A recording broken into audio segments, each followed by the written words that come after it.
Talk to your boy, dog. About his things on the side. Taking his That sounds close. I was reading the thing. Yeah. The thing you said, I was like, I'm going to shave it. Ready. Good to go on my end. All right.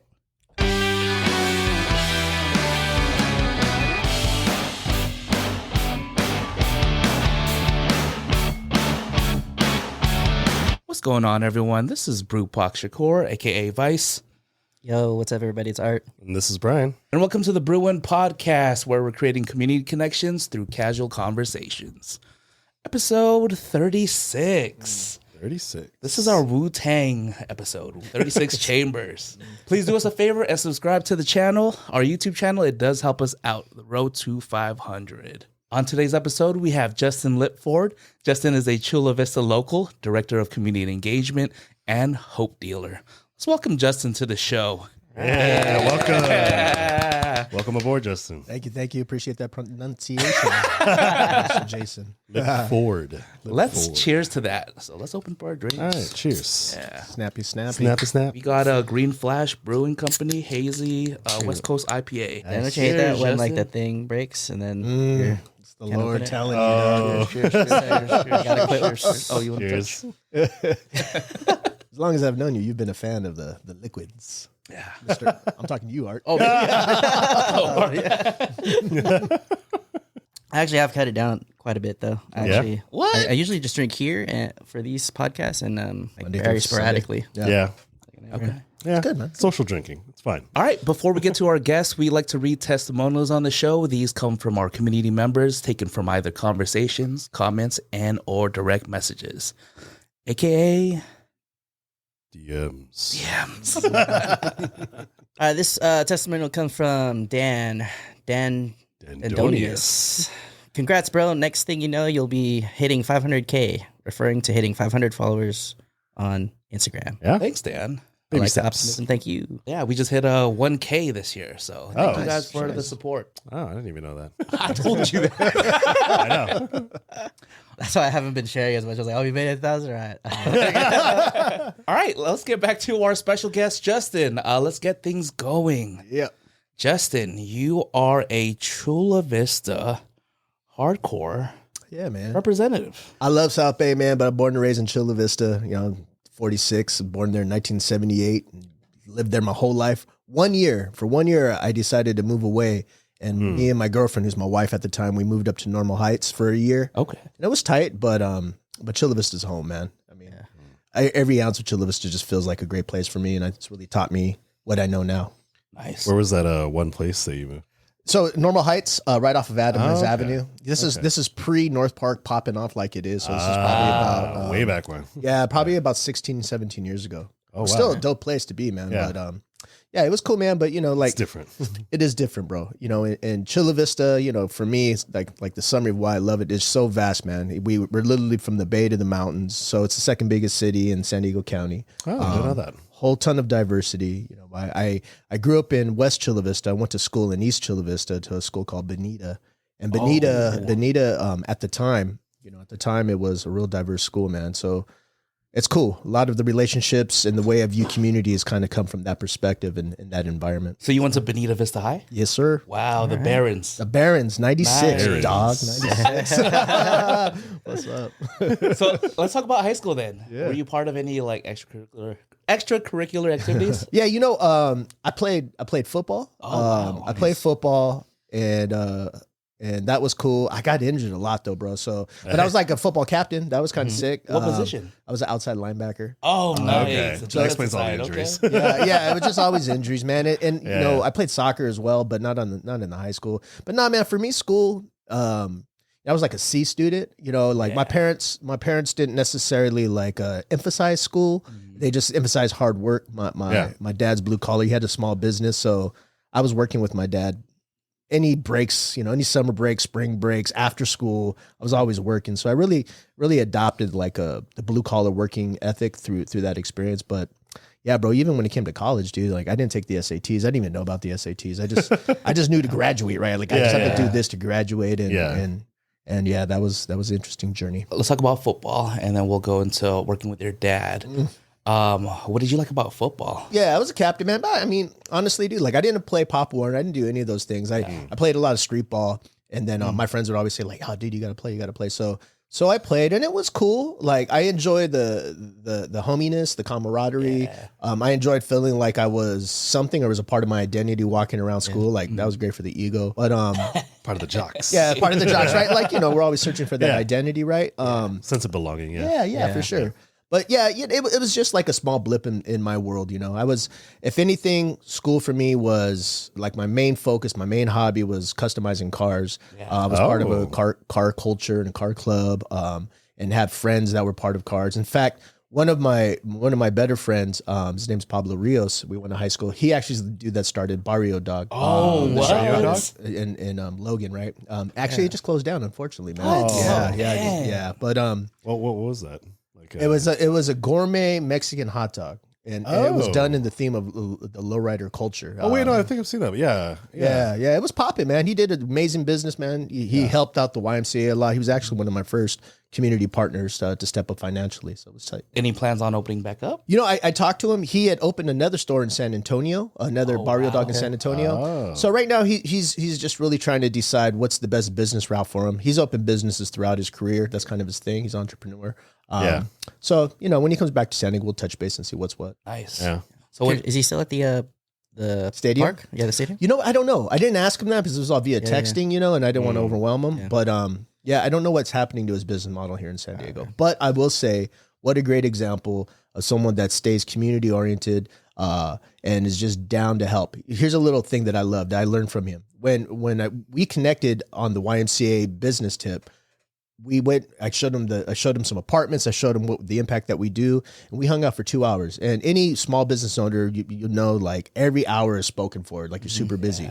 But when we met, this dude didn't look at his phone one time. He kept his phone away, and he just demonstrated respect of my time. And it's those little nuanced things, man. That I look at in people, and that was just a great example and illustrated his heart. Man, that's dope. Yeah. So you mentioned you working with your father in high school? Yep. Was that all of your high school career, or is that senior year? Man, bro, I've been working with both me and my younger brother.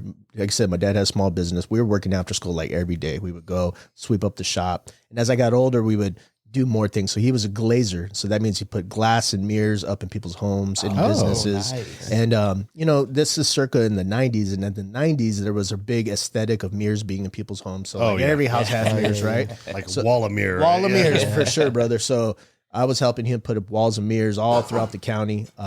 And I hated it. I hated having to do that because it was something like I got fired like 19 times from my dad, man. Because How does that even work? Yeah, it was horrible, bro. So Can I'd I be come like, back home? yo, there was definitely that element too. Oh, But, no. yeah, what it did show me again during that experience, it showed me one that I definitely know what it looks like to work hard. I mean, this dude, he never missed a day of work as long as I've known him. Two, I saw his ability to communicate and connect with people of all backgrounds. So my dad, just a little small story is, he was born and raised in Tennessee. He came to San Diego when he was 17 and he was put in the military. He was in the Marines. So By then himself? His mom, because he was a minor, he had to be signed in to go into the Marines. So he went in the Marines. Okay. He got out. And then, he was like a age youth, a transition age youth. He was 18 to 24 here in Southern California, trying to figure out his way. He had no social network. And long story, he got in a lot of trouble and he ended up getting incarcerated. And he spent most of his 20s incarcerated. And then when he would get out, he would get into various other issues. He substance abuse issues, problems with the law. All of that kind of stuff was happening back and forth throughout those part of his life. It was when he found out that my mom was pregnant with me, his first son, that he's like, dude, I got to do something better. So for like 20 years, that dude tapped into his resilience and really forged a company and a reputation that was pretty legendary, at least in the South Bay area and the circles that we're from. So it was cool, man. It was cool to see that and see how he operated because I do try to embody that. Is that how you got into just being so handy? I know you do some crafting on the side. Yeah. You know what? my family are all artists, you know, and my dad was an artist, and he used mirrors as a way of expressing art, but all his work was in magazines, and it was really, really cool, you know. And then so the car culture for me was an expression of my artistry, right? But you know, when I had my first daughter, I didn't have the money to get into cars anymore, so I had to find an artistic outlet. And that just kind of morphed into building and developing art and decor and furniture. And I'm all self-taught. Like, no one's ever taught me. As a matter of fact, I don't even consider myself a carpenter. I'm not, because everything I do is just like in the moment and by feel. But it's really the artistic process that I love. It's starting off with the image of what could be, and then trusting yourself to get you to that process. Yeah. I'm imagining similar to what you're doing here with the podcast, right? Yeah, definitely. Yeah. Well, I bring that up because I remember the art show. We'll go back into the YMCA, but I just remember the art show. The one piece that I liked was your, I don't even know how to say it.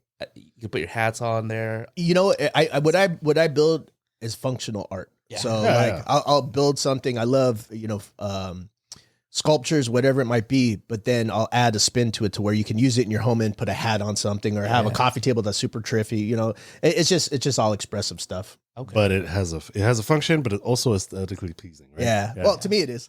Hey, man, I love it. I mean, people are good. Yeah. Do you have these up like anywhere? Like, so you can like see them? Dude, I'll tell you, in 2020, I started a side hustle business. It was called Ford Décor. Yeah. Ford Décor. And I was like, dude, I'm gonna go so hard with this. And I got my business license and everything. I was ready to go. This is all January 2020.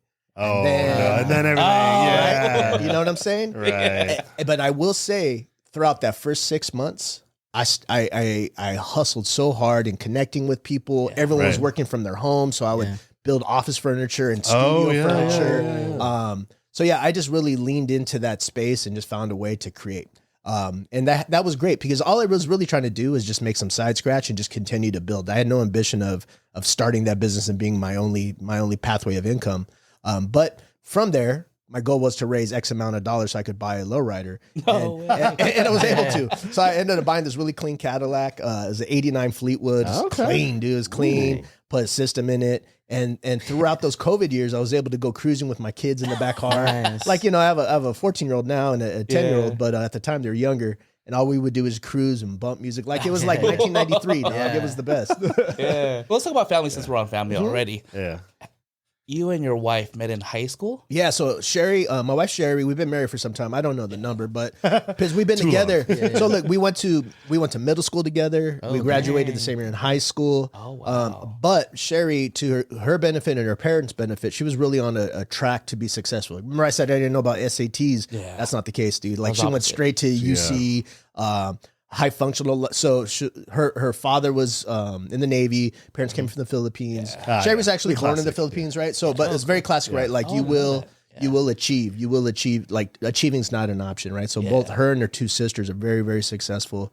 But yeah, we knew each other, and we had a friend in common, and this friend was dope because he stepped into both worlds. He stepped into the academic world, and then he stepped into the grimy world where he found me, right? And so like, in that grimy world, the underbelly, other side of the tracks, man. But through that, you know, we would like run into each other, and basically, I was like 23. We started hanging out, and then ever since we were 24, we've been together. And I'm 46, she's 46, so it's wild, bro. Dang. And she's my best friend, man. Like, honestly, like, I'm one of those dudes that, like, if it's not working for me, any kind of relationship, I just sever it quickly. Like, I just want to move on. I've seen too long when you hang in unhealthy relationships of any kind, like the damage it does, right? And really, toxic, it stalls you out. Yeah, for sure. And maybe not even that. Like, toxic, for sure. Like, toxic's easy to get rid of. But I'm saying, like, if the relationship's not bringing any value to me, peace. You know, so she knows that if she don't bring me no value, dog. I'm pretty sure she knows that too. It works both ways. It's not just a one-way street here, right? Absolutely, brother. I'm blessed to have her, bro. Like, I'll be crying, dog. I'll be living. Time's up. I'll be on the podcast couch sleeping, dude. Wait, so then you said you knew each other since middle school? Since middle school, bro. So what was it like in a a class together? How did you guys meet? Nah, dog, nothing like that, bro. Like again, she was in like Gate, right? I remember Gate. That's when Gate first started. Yeah, dog, and I was like counting my toes. So 1, 2, 3, 4. So we had no classes in common, right? And you know, in middle school, this is like 89 and 90, bro. Right. Though our schools were really diverse, they were still very segregated, dude. Yeah. Like, Filipinos hung out with Filipinos, whites hung out with whites, Mexicans hung out with Mexicans. It's just kind of how it is. Yeah, You see someone like you're gonna hang out. Yeah, with them, yeah. You know? So we didn't really have a relationship. We just had a recollection of each other during those times.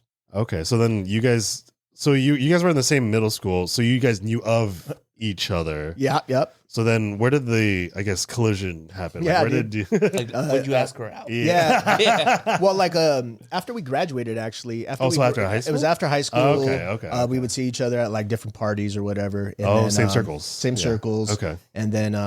And then there used to be this, check this out, there used to be this club in downtown San Diego called On Broadway. I don't know. On Broadway. On the corner, right? Yeah, That's dude. With the big vault? It was used to be on a thing. Broadway. It's park like now. that. It's park. Oh, is that Is that what it is? PARQ. Yeah. So people from my day know On Broadway. Yeah, I know. I used to work there. Oh, did you? Yeah. Oh, shoot. But yeah, so anyways, I was out on Broadway one time just getting my hustle on, and Sure. Yeah. I ran into her. And I was like, "Oh, what up?" Were you like a clip promoter? Or? No, just like meeting people. Oh, okay, hustling, okay. just hustling. Okay. No, I got you.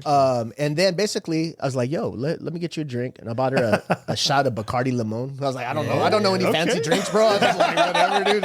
Hey, man, it sounds fancy. We pounded that, bro. And then here's the deal. And I knew I fell in love with her, because I fell in love with her in that moment. We went, we took that shot, and like she's so little, man. She's like 4'11". Yeah. And like she's never been good with Filipino, alcohol. She yeah. gets like dazed real easy. Oh no. So we sat down on this couch in the club so she can chill. And I looked down, dog, and her feet were dangling. Like she's so short, they couldn't touch the ground. Yeah. And I just thought that was the cutest thing ever. I was like, yo. And then, from that point on, we would just connect and joke and laugh and have a good time, man. So You guys would like meet up afterwards. yeah, Okay. old school, man. Yeah. Okay. Yeah. That's how it's Dates. supposed to be. I asked her to be my girlfriend at a bar called Wild Woolies in off of Broadway and Chula Vista. It was like a dive bar, dog. Slushies, right? I don't know if they had slushies. We were drinking like Captain Morgan, dude. Oh, whatever, got it. dude. Okay. Yeah. But I was like, yo, man, I love you. Do you say it like that? Yeah, pretty much. Okay. Be my girl. She's like, all right. When did you propose? Like, what did that look like? Oh, that was Propose great, her? bro. So we had already, once we started dating and we were pretty consistent and getting to know each other, we were 23, 24, like those years. Yeah. I was like, you know what? Like at that time, I just wanted a partner. I didn't want a wife. I just wanted a partner that I could share my wholeness with, the ups and the downs. And during that time, I had a lot of success going on one hand, but my own self-development was needing help. So I was having to invest in myself. And I wanted someone that would be non-judgmental about that, and she was so non-judgmental. She saw the strength in me. So I was like, dude, this is the one, dog. Like, what am I doing? So we moved in together before we proposed. We lived in a couple different places. Smart. And just really really clicked. And so I decided to propose. I had a Forerunner. I sold a Forerunner, bought a ring. It was like $1,200, dude. Yeah. And then I was like, when am I going to give this ring to her? Well, check this out. You guys San Diego, right? You remember the Chargers, right? Right. Yeah. We remember the Chargers. Right. So anyways, right, Sadly. we were watching, this is during the heyday of the Chargers, the 07, 08 years, right? Those golden Oh, years. yeah. We were watching a game on Christmas Eve, and all the family was together. We're all watching. And I went to the bathroom and I was like praying. I was like, God, give me a sign. Give me a sign when it's time to propose. So anyways, I come out watching this game. We're losing.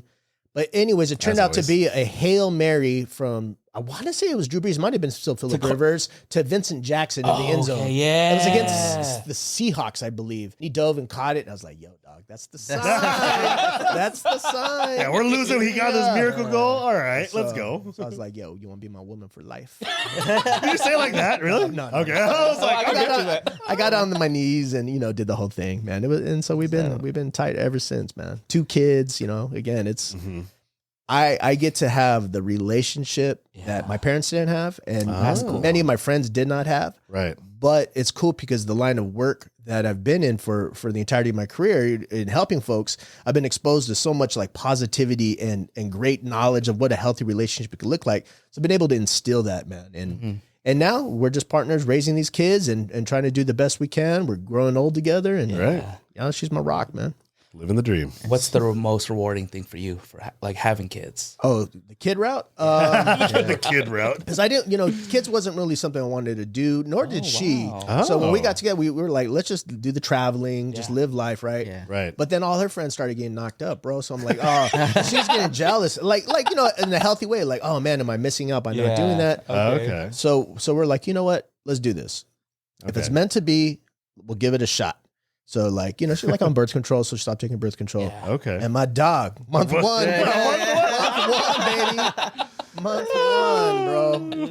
Little Jewel was born. Lucille Lipford, my daughter, man. The most rewarding thing, bro, is actually right now. Oh wow. okay. I'm in the period of their lives, my kids' lives, where I can have the relationship from a communication standpoint, from a experimental standpoint. I'm like, this is like one big experiment to me, Here's another thing that I love too with my daughter.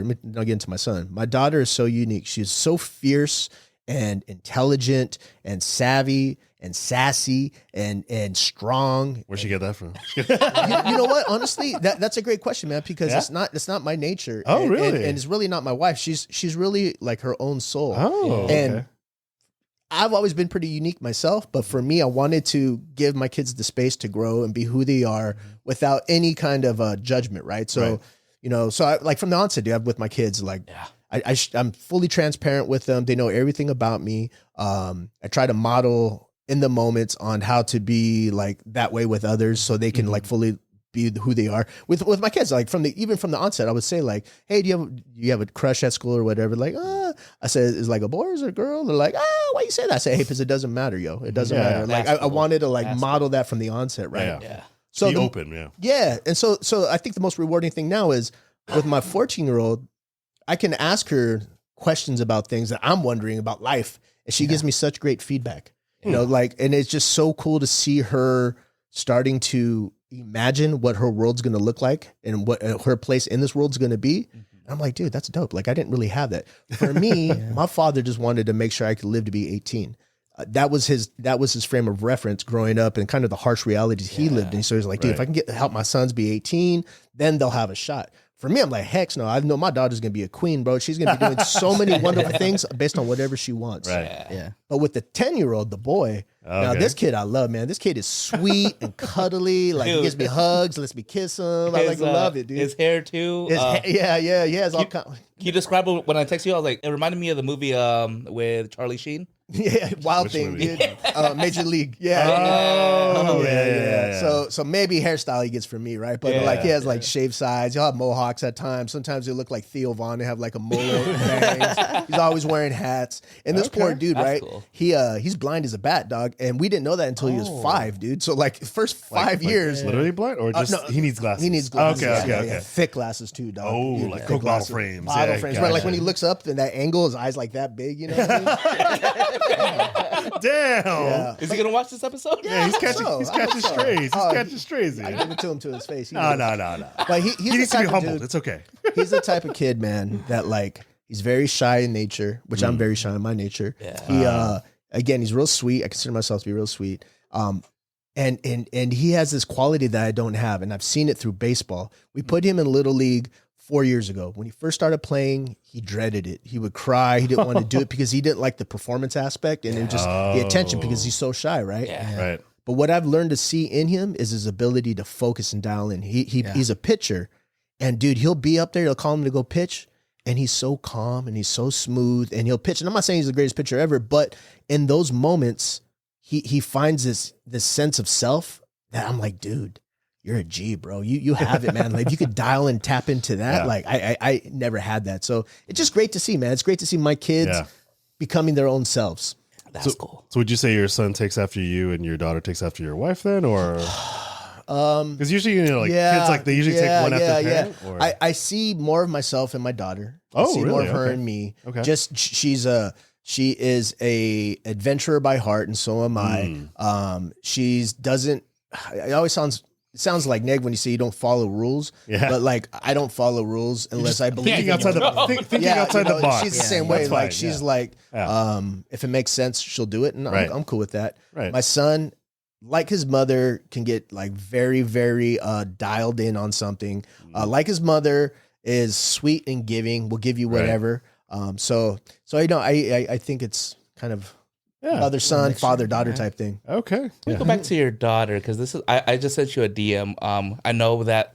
So I just want to give you a shout out, or just being here while the Otay fires is going on. Yeah, bro. Yeah. Like, I thought you Is were that still going up. on? Is that Yes. like right now? Yes, Oh, wow. yes, I dude. thought they had How that far- contained. My bad. How far is that from your house? So Friday at 2:00, my wife called me and said, "Hey, the hillside behind our home is on fire." Oh, and this is the third time that hillside in the past 20 years has been on fire. So I'm like, okay, I didn't think it was a big deal. I'm like, whatever.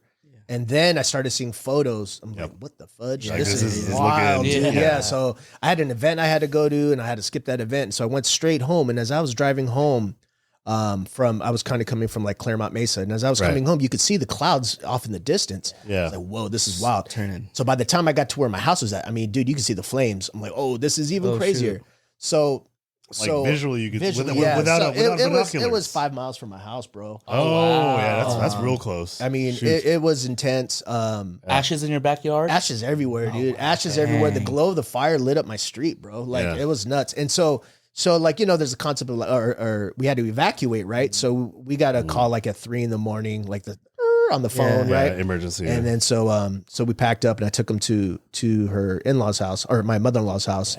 But it was wild, bro. It because I actually woke up to the sounds of other cars like fleeing. Yeah. Bro. Oh. So I was like, ooh, this is intense. Now, I wasn't worried because we didn't have the wind. So there's the hillside, then we have a big lake. And in order for those embers to cross, they need the wind to blow. Yeah. Right. But we're all kind of in our minds, we have the Palisades, right? That just went down. Yeah. So, but that was That's because of all those gone. winds, man. Yeah. So those winds are brutal. We didn't have that. It was scary for a moment, but big ups to Cal Fire, to CV Fire, SD Fire. I mean, They're working over the clock. that was an immense undertaking, man. So now we're all good now, bro. Well, I brought that up because that text you shared, Oh, you shared on dude. your What story, text? Oh man, it's your daughter's funny. text, right? To Yeah, you? yeah. So what happened was, right, like I said, we woke up, got the kids packed. We all took them and my wife and the dog to the mother-in-law's house, and they're there. And I said, I'm gonna go back and kind of just monitor the situation.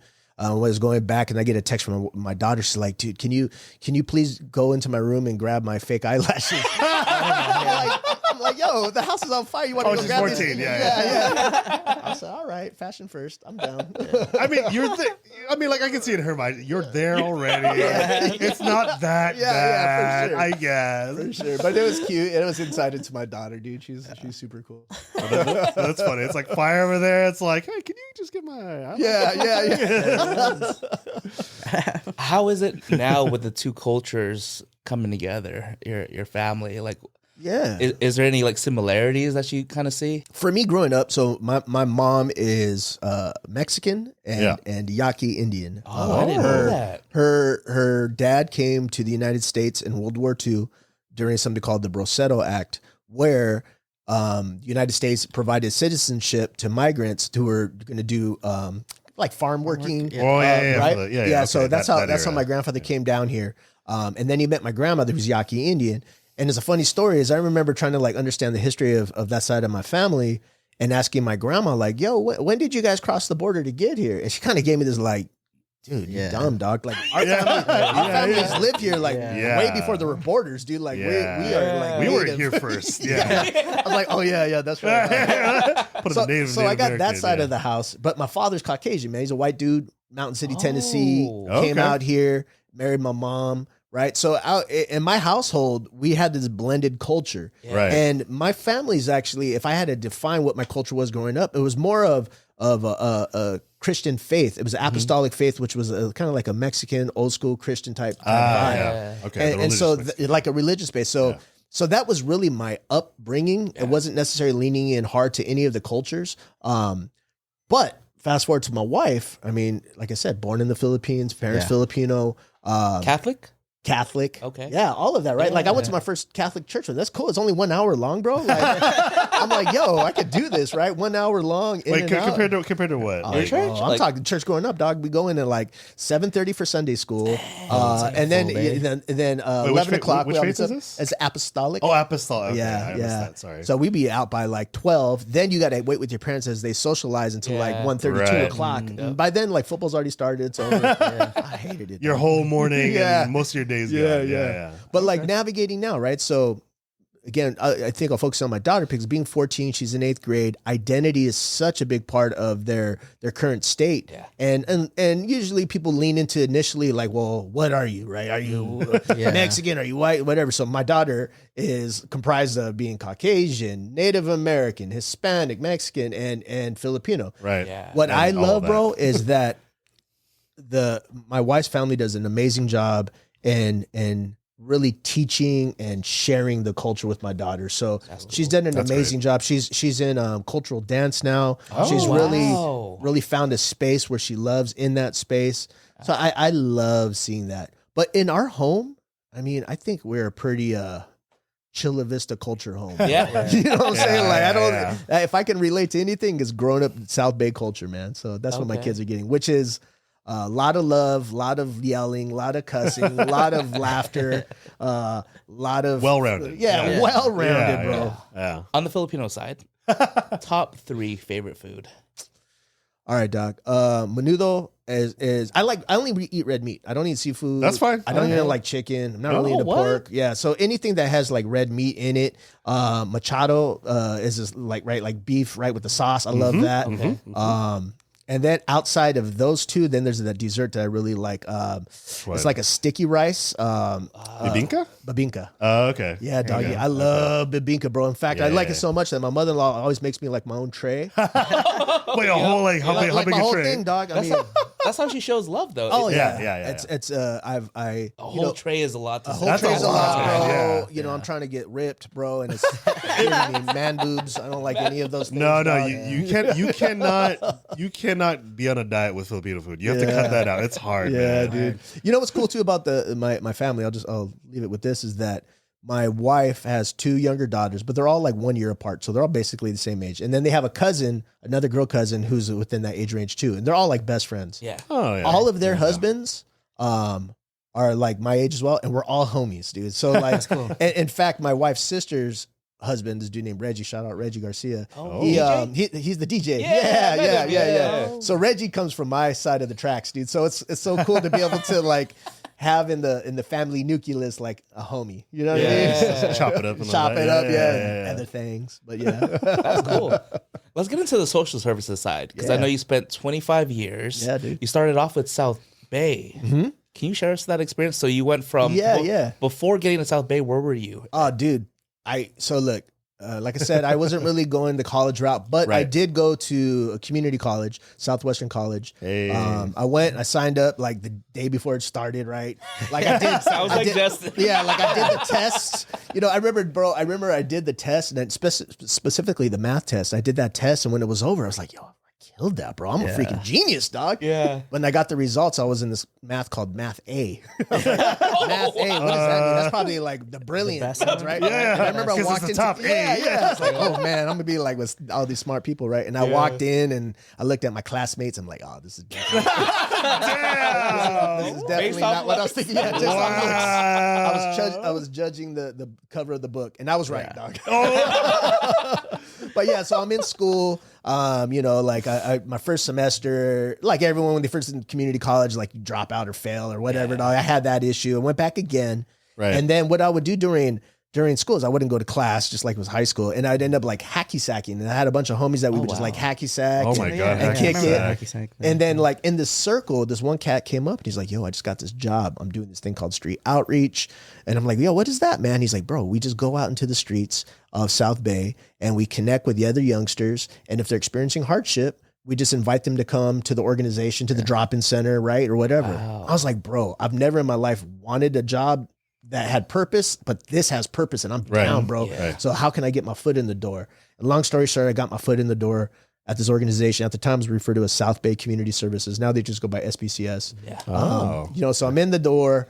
And when I got in that job, it felt like I was on a career track. I was like, dude, this is something big. Because prior to that, I was working at like a place called Cal Stores. It was like a Sports Authority type of clothing store, right? Yeah, like retail. Okay. I worked for nothing wrong with retail, selling cell phones where it was only commission, and I worked every day for 30 days. I didn't sell one phone, so I made no money. I got clowned on by everyone, right? So like, I was like, dude, I don't want to work with my dad because I keep being fired. Like, what am I gonna do, right? Like, what am I gonna do? So when I found this job, it just like felt right. Got my foot in the door. Found your calling. And within that first year, bro, that they lost funding for that position, but I guess I made a good mark because they're like, dude, we don't have this anymore, but we would love for you to go and go to elementary schools and teach kids about gangs and gang awareness, and not to get in gangs. Yeah. I'm like, dude, I'm so down to do that. I mean, I wasn't a gangster or anything, but I was around it. But I'm like, you know what? There's like this curriculum, you just teach it. Bro, I felt so evolved as a human at the time because here I am, kid that didn't know what he's trying to do, but now I'm blessed to be able to go into these elementary schools and have these little kids look at me like I'm a teacher. With respect, bro. And it just felt so good, man. And on top of that, what I really loved about the industry when I got in was all my peers and my colleagues, bro. Because I would look at all these people, right? And they all had this like diverse background, man. You could see that you had people that came from the streets that were like reforming their lives, right? You had these brilliant therapists that were in this line of work. So you just had this connection to folks. Everyone was stylish. Everyone was cool. Everyone had like these side hustles, these side things going on. And I was like, man, this is a space that I otherwise never would have known of, but I love it. And I see myself here.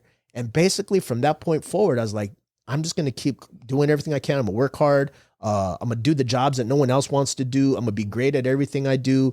And I'm going to connect with folks and all of that. And that really just became my MO in the industry, bro. And one by one, I get more responsibility or another job, or they say like, yo, we got this really hard contract. Can you do it? I'm like, hell yeah, I'll do it, dude. Like, and so I really just kind of took that and made something of it. But here's what I found, right? In social services, there are only so many pathways to have a sustainable income, right? So you either can go the pathway of being a manager, you can go the pathway of being a therapist, right? And there's some other things, but for me, that was the most accessible. So therapist, I love, but I was like, grip of school to be a therapist. And I'm not a fan of school, bro. And the other thing that I saw within therapy is I love what they do, but the environment felt very, synthetic. It wasn't a real environment. And you couldn't, there's a bunch of rules on how therapists engage with young people. Right. I just wasn't with that. All right, well, the manager route. Okay, I'll go the manager route. And I was doing a lot of managerial work, being coordinator of programs, grants, contracts, all that. Well, that was cool. You don't get paid that much. And on the top of that, like a lot of the people you have to manage in social work, you get burned out really, really quick. It's a hard job. You don't get paid a lot. Most of the people that come in, this is just kind of like a stepping stone to the next job. So they're figuring out life. So I had to inherit being a manager. And quite honestly, I wasn't that good at it, dude. Like I wanted to be a great manager, but in the end, I always considered myself like what's that cat's name? Steve Carell from The Office. Steve Carell. Bro, I used to think like I'm like this fool, dog. You're Michael Scott, dude. Yeah, I'm like Michael Scott, bro. I would go home and get sick to my stomach. They'll be like, dude, am I like this fool right here? But like, that showed me some things. And I had some really cool jobs during that initial phase of my life. I worked for another organization. I was a substance abuse counselor at a methadone clinic. You guys know what methadone is? Yeah. Right. So I was a substance abuse counselor at this methadone clinic.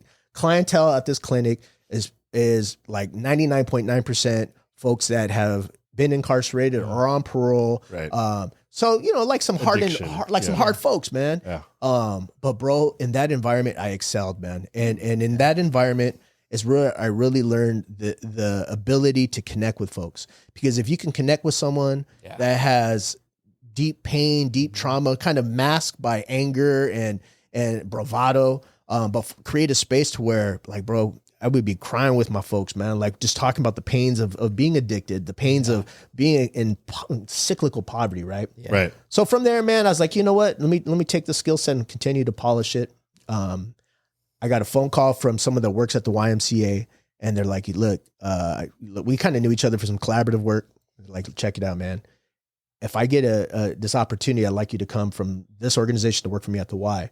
And it was to run a transitional living program. The name of the program is called Turning Point. And the lady's Krista, right? So shout out to Krista. She's a G, dude. I loved Krista. So Krista's like, yo, can you make it happen? So I said, cool, just let me know. She hit me up maybe 6 months later, an opportunity came. And at that time too, I had to decide, like, do I leave an organization where I'm senior? Yeah. I have plenty of relationships here. I could just be here, be comfortable, kind of eventually grow. Or do I take this chance to go to a bigger organization with a bigger recognized brand and to further help understand who I am, my skill sets, and what I want to do? And I just trusted my instinct. My instinct was like, go to the Y, man. There's going to be something there. So I came to the Y. Man, that was like 5-6 years ago. No. I'm sorry. 10 years ago. Oh, Yeah, it was 10 years ago. It was 10 years ago. Actually, 11 years ago because my son's 10 now. Yeah. Came to the Y and I was managing that program, bro. And it's been dope, man. I mean, it's been a great introduction into the world of what we do. I met you about 11 years ago because I came in July. I think I met you at a Christmas party. I mean, I remember the parties at the Legion for sure, dude. Yeah, probably, right? You know, because I do remember you coming aboard because you were also heavily tattooed. Yeah. And at that time, like, there was only myself and Monty. Remember Monty? Yeah. Yeah, right? It was funny, too. Even when I came to the Y, bro, like, I already started getting tatted. And when Krista had connected with me about the opportunity, I was like, hey, I want to ask some questions. I want to connect first and talk. And then so we connected and I had like 2 questions for her. Like, question 1 was like, you know, what's your marijuana policy, right? Because I was curious. I was curious to know where the stance of the organization was at because, you know, like, I am a marijuana advocate. I'm a marijuana user. I've been my whole life, right? So if that's not going to work, it's not going to work. She's like, don't trip. Don't worry about that. I said, all right, cool. Question number 2 is, how does your organization feel about tattoos? She's like, you know what? She's like, it's not really a big deal. Like, no one really trips on it. And she referenced this guy, Monty. She said, Monty has tattoos. I said, all right, work. Because the organization I was at, bro, like, I couldn't have anything shown. And I've known from the time I was young, I was to be heavily tattooed. So anyways, got the job. And my second week, I got my hands tattooed. Within the month later, I got my throat tattooed, right? So like, and now, like, all, you know. Well, you know what the crazy part was? When I met you, I didn't have my tattoos out. So my first year, when I got into it, I came into it, and there was few men in the workspace. Yeah. And then I was like, you know what? I'm gonna come into the space because it's the Y. But I also grew up with it as like, this is a gym, but it's also connected to like this Christian part. Yeah. So I came into the space. And it was July, and I was wearing a button up all the way to my neck and all the way to my like an essay, bro. Yeah, and I had it covered up for a year because I didn't want people to judge me. I wanted them to see my work first and then judge me. There you go. And then so when I met you, I was like, wait, you can have tattoos in here, you know? Yeah. Roll it up. Yeah, and then my second year, I let it go, and everyone was like, what? You have tattoos this whole time? Yeah. And I thought that was cool that you could do that in the space. And I think since then, I remember the conversation we had. I forgot what the question was, but you asked me about, like, what does this work look like for you? And I said, I feel like this is like my craft. I'm crafting something up, and it's like a skill that you're continuing to work on. 11 years, we're still in this work, and we've been doing that. So I do appreciate that because in those spaces too, I was able to come to you for mentorship. When I first started as a supervisor. And I think that really helped. Just having that space. I appreciate that, man. And I'll say, even like seeing art now, dude, that's dope because you know, we all shared space at the Y, and you're right. Number one, our industry is female dominated. And that's kind of historically been the case, which is cool. I love it. So when there are some fellas, right, I've always had a tendency to want to like be cool and like draw them in and just find a way to have that camaraderie, right? And kind of like create a culture to where even for the fellas, like they can feel comfortable growing in their own skin and even like little things like taking on their own mental health. You know, if you know me, I'm gonna talk to you about like mental health and well-being within like 3 minutes of a conversation because again, regardless of the industry itself is very, very stressful. But then on top of that, life's stressful, man. So, you know, I think we all come from cultural backgrounds where for men, mental health was not a focus. You know, I know in my home it wasn't. I know even when I went through therapy in my early 20s, like I was kind of looked down upon in my family. Like, why are you doing therapy? Like, we didn't mess you up. Like, I'm like, you don't know that. You don't know that. But whatever, right? Like that was just kind of like there's this initial digestion of, and there's a lot of history as to that as well. Like why you cannot appear to look weak in any way in a non-dominant culture, right? Like, you know, you just can't because that can eliminate opportunity and which can take away from your family. Can we talk about the evolution of, so you came into TLP. Yeah. So from TLP to where you're at now, what did that look like? as in programming, and then get into that side. First, I know Art's going to spank you with the acronym. I saw it already. Dog. Don't be using no acronyms, bro. I listened to your last episode. He spanked you for that, bro. Transitional Living Program. Yes. Not everyone knows the acronyms. Yeah. I was looking. I was like, what is TL? What is it? The learning program. So, okay. So here's something that a lot of folks didn't know. Like the YMCA does have a history of providing wonderful services, well-being services, recreational services, childcare services, but they're also deeply rooted in providing housing services. One of the oldest YMCAs in San Diego provided housing in downtown San Diego. There was a building where you could go and it's like a short-term SRO. What's the SRO? Short-term single room occupancy. Single room occupancy, right? So like you can get a spot affordable. They don't do that anymore. But the point being is that the YMCA was rooted in housing. So we, at this time, 10 years ago, the YMCA owns 2 apartments in the City Heights area. And those 2 apartments are utilized to help young people experiencing housing instability and homelessness. And so these youngsters can come and live at this apartment for up to 18 months. And while they're given a host of like developmental services and support. So if you need a job, we'll help you find a job. If you need mental health, we have a therapist on site. We can help you with that. And just kind of navigate this like a tough time of their life. So when I came to run it, honestly, that was at that point in my life was a dream. So I always wanted to be in a position to oversee a program with such an ability to have high impact. And so like when I first got there, got the job, my first month was just about assessing what the current culture was like, how staff engage with young people, how young people engage with staff, how each other talk, like all these little nuanced things that really, really point out what the culture is. And, you know, but while I was there, there's some really good things that they were doing, but there's a whole bunch of other things I'm like, I think we can start fresh. One of those being like a simple thing is when you join a program, you got to sign some rules, right? Some things saying like whatever, like, you know, confidentiality, all the different things. Yeah. Well, bro, at that time, when I first saw that book was like thick, bro. It was like 45 pages, 50 pages. I'm like, dude. They expect you to read that before you sign it? Exactly. And also within moments of trauma because you're facing housing instability, right? So I was like, okay, this is going to be easy. We just kind of threw that out the window. Like we could start, let's start fresh. And one of the ways we can do this is let's build this together with our young people. So I invited all young people. We created guidelines. It was like 3 pages on how to be successful in this program. Right. And what I would always tell every young person, I said, listen, my job is to give you the best possible experience you can have. You're going through a hard time. My team is here to be in your corners. However, this is a relationship. And part of that relationship is like, there's an expectation you got to also put in. And on top of that, I have kids at home. I'm not trying to get phone calls like in the middle of the night because you're wilding out and going and doing things you shouldn't be doing. Like that was important to me. And, you know, that fluid conversation really set the tone on how these young people can thrive. And so I love the experience. I mean, it's full of joy, full of sorrow too. A lot, you know, you're in this line of work, man. You lose kids to suicide. You lose your kids to homicide.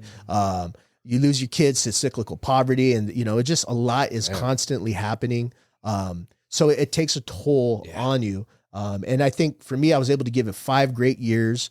And then I got to a point where I was burned out. Yeah. And I was like 40 years old, bro. I'm like, what the heck am I going to do? If I don't do this job, I think we've all kind of been in situations like, if I don't do this, what the heck am I going to do? Right. Am I going to do side hustling the rest of my life? Am I going to like work at Lowe's or Home Depot in the garden section? Because I love plants. So like, I don't know. But what I did see in that moment of pressure, I was like, okay, let me just do an inventory on what makes me me. What are my strengths? What can I bring to the table? And then also, if I look at the organization, how do I think those skills and talents could help better the organization? And so what I had learned at the YMCA is we are very, very into fundraising. A large part of the way we keep our nonprofit afloat is through fundraising. And we have positions designed to do fundraising. I said, you know, I've never been trained in fundraising, but in my time at the Y, I've seen how it works. I was like, I think I'll be great at this. I'm a good storyteller. I connect with these young people. I can champion the stories at all times. Yeah. And on top of that, like, you know, pretty damn good at creating relationships with folks from all walks of life. Yeah. So maybe there can be an opportunity. And so I kind of wrote my job up and presented it to my boss at the time. And she saw value and she said, you know what, let's give it a shot. Let's try it out. And I first started fundraising, bro, just like I first started my little side business in 2020, January 2020. Bro, I had to start fundraising in 2020 in our lifetime's most wild experience, right? And so it was difficult, man. You know, like where people work from home during during COVID, every day I worked out because you can't get money from your house. You got to go out into the community. You got to go out and meet people and find people that are comfortable meeting in those circumstances. So that first year was very hard as a fundraiser, but I learned more about myself during that time. And I think that period in life has cultivated a path for me now that otherwise I never would have embarked on. And your title was the same? My title at that time was Director of Community Engagement. That was initially. So at that time, I was the Community Engagement Director for the smaller branch of the YMCA, Youth and Family Services. So YMCA is constructed of a multitude of branches that we call branches, right? It's just divisions. And we have a small social service division that's been doing great work for over 55 years. And so I was fundraising for that division. But it's crazy too, man, because fundraising, I'm telling you, it's hard. Number one, you gotta be comfortable asking for something and I have no problem asking. I for anything. So that was easy. But then two is you got to have a network of people you can ask. Yeah. And I have some of the richest spirited homies on this planet, but they ain't got no money. So I'm like, dude, where am I going to go? Where am I going to begin? Well, my theory was the work that Art does, the work that Jason does, the work I've done, that work is so powerful and also so entertaining, right? Like you learn all these wonderful stories. I was like, if I can get those stories out into the community's eyes, I'm gonna have people coming to me wanting to donate, opposed to me having to go and find them. And with that theory, it worked, so I just became like a big storyteller and found like, that's when I started using social media to tell these stories and show these insights. Like prior to that, social media for me was, I would do that. I was always the guy that would like take pictures with participants and when they're doing good, highlight their work. But it's when I started cultivating an audience of people in different sectors, business sectors, nonprofit sectors, small business sectors, right? It was when I started doing that, I saw that, man, they really love this stuff. Yeah. And if I can get them talking, then that means that someone else is going to hear. And if someone else can hear, maybe they're going to approach me with wanting to share their resources. And that's kind of been my skill set and my strategy ever since. Oh, nice.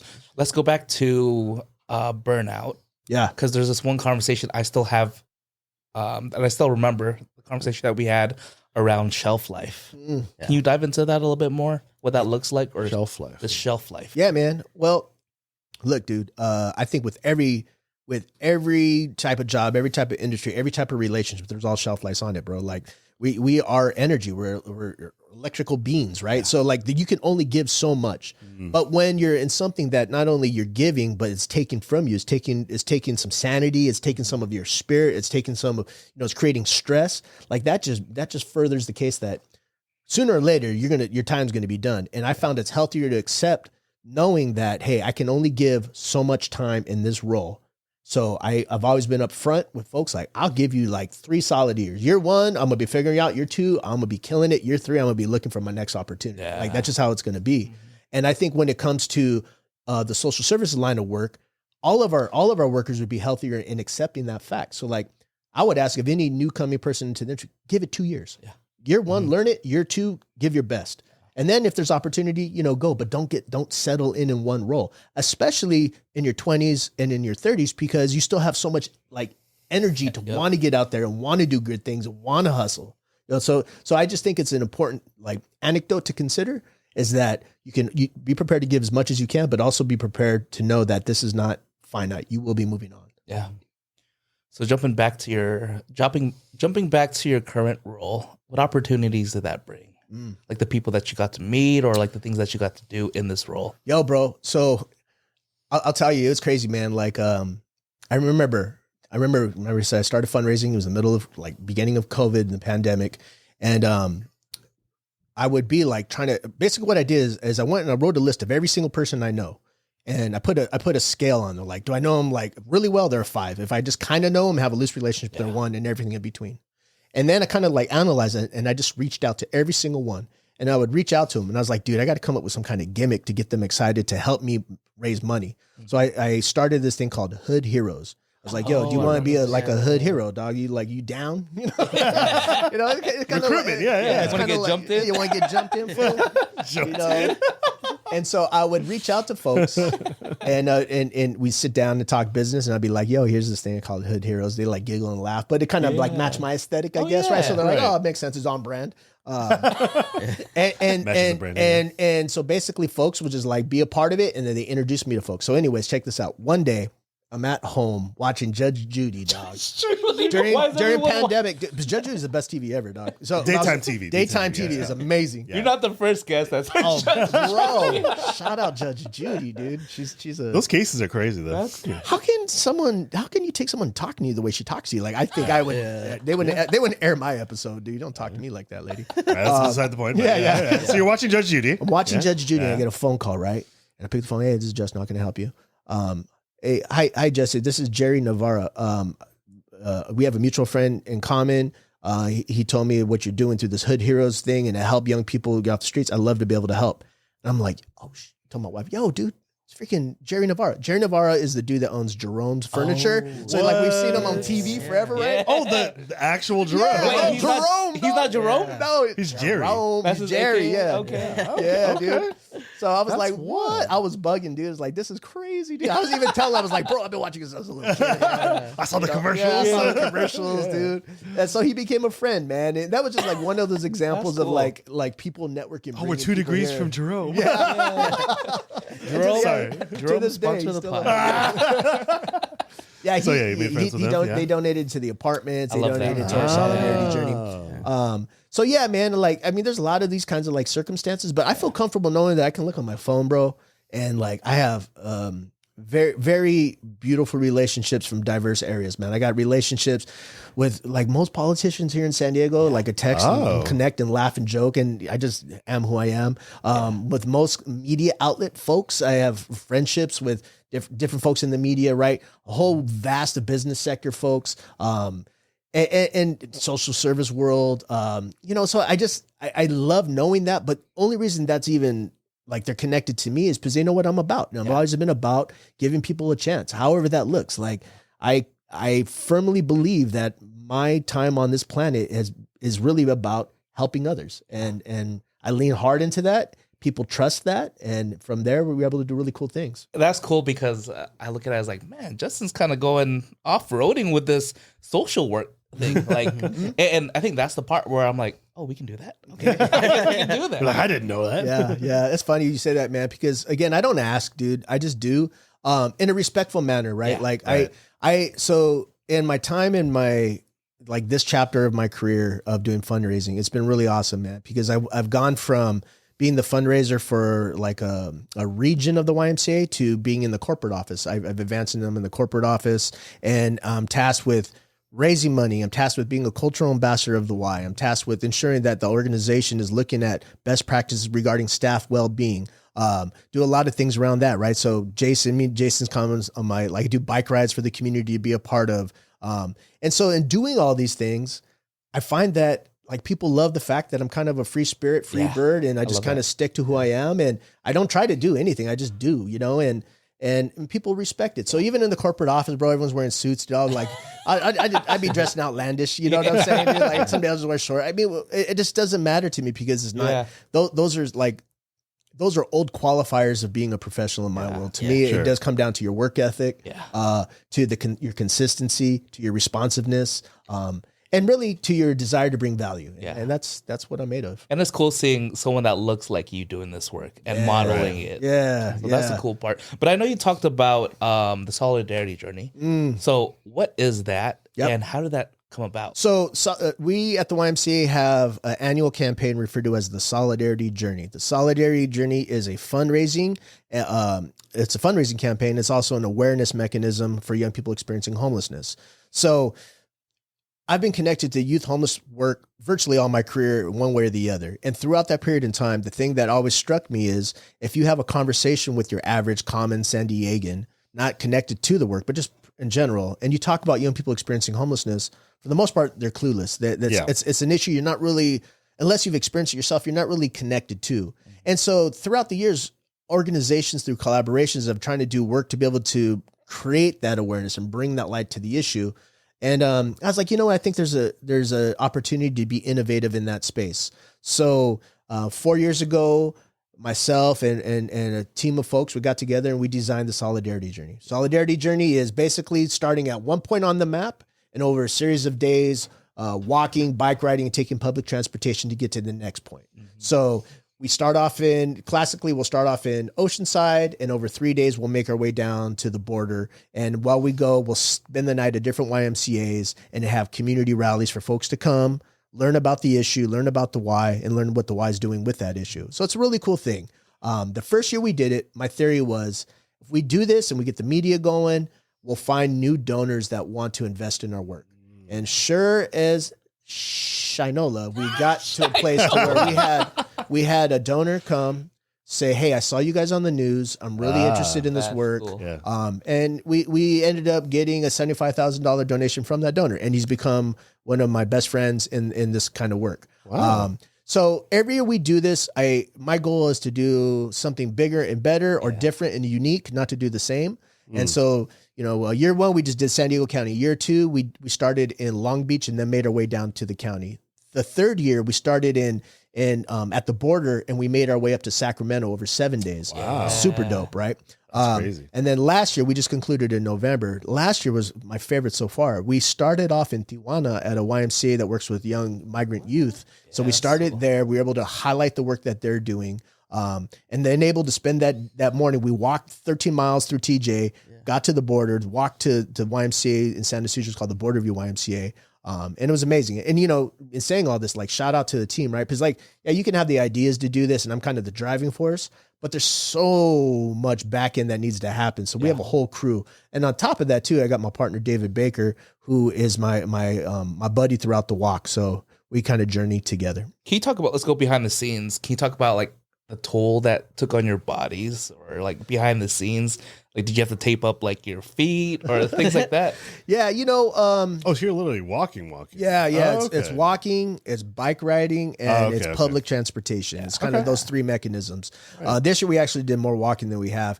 Yeah, it's just prep, man. I mean, it's the right shoes, right socks type vibe. Yeah. The hardest part is preparation and raising money. So this year we had to go and I had to connect to find sponsors to pay. We hadn't done sponsors prior to this. So we had some sponsors, able to get some major donors. And so we raised over $200,000, bro. Wow. And it was very successful. I think it's telltale, man. It shows, again, going back to the theory of more people know about the issue and it's presented in a dignified, awesome way and kind of entrepreneurial way. People are going to want to be a part of it, right? But the other part of it is this is a cultural influencer. This is showing light on the folks that are doing the work every day, and not just at the YMCA, but throughout our region. There's other organizations doing this work, so we really have them as being a part of this this illustration.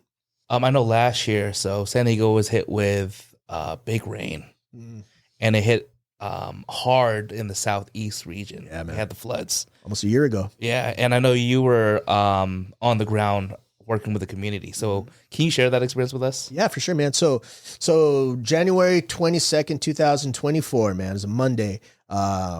Probably atmospheric river is what they called it. Atmospheric water just poured down on the entire county. Yeah.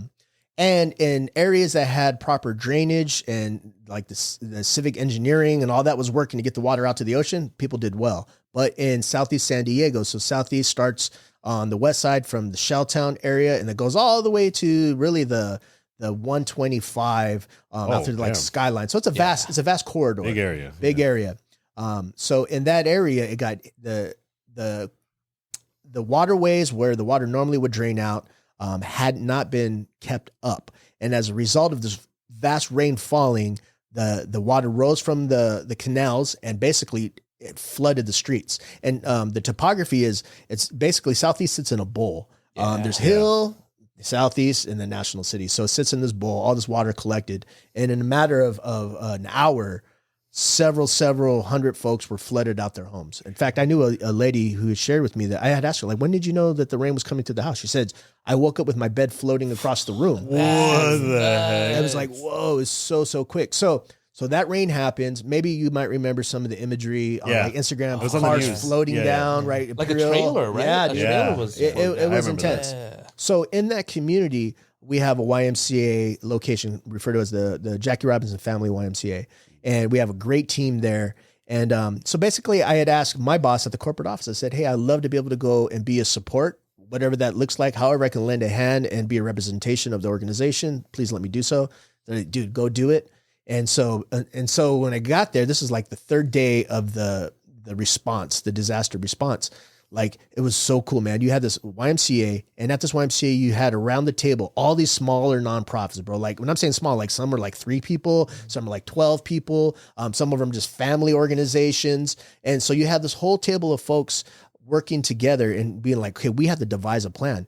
So plan number 1 is we have to go to these, some people are still stuck in their homes. We got to go and make sure that they're out safe and that they have connections to get to Lincoln High School where FEMA was at, setting up tents where you could stay. So we helped with that.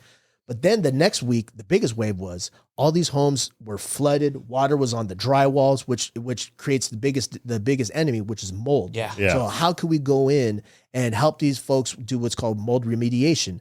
Tear the walls out, get all the trash and debris out, and then start drying the place and spray for mold, right? So in this table of partners, the guy who is kind of like my become one of my best friends, man, this guy named Armand Harvey of the Armand Harvey Family Foundation. He really stood up as the leader in that group. So I was like, Armand, what can I do to be of use to you, bro? He's like, dude, I need someone to captain all of this construction and reconstruction and rehabilitation. I'm like, dude, I'll do it. Say less. So I was basically tasked with finding enough volunteers to come in, and to put in an organizational way, deploy them to different homes to be able to help with these services. Yeah. So initially, bro, like my whole job became recruiting people. Mm-hmm. And so I'd used every channel I had, every relationship I had. But I was blessed to be able to get countless folks coming in, wanting to help, wanting to be a part of the process. And really, man, when you're in those kinds of high stress, high intense spaces, it's like you have to stay calm. You have to stay collected. You have to understand that everyone is flipping out. Everyone's lost their lid. So I have to become this like co-regulator for everyone to help everyone find their peace and find their calm in those moments. And that became like my life for about 6 months, man. Yeah. Wow. It was intense, bro. From that experience, again, going back to my theory, man, of like how we get the best out of folks. If you present a space where people can feel seen, they can feel heard, they can know they're valued, and then feel empowered to do whatever is in their heart, they're going to do that. And that's all that happened throughout that time.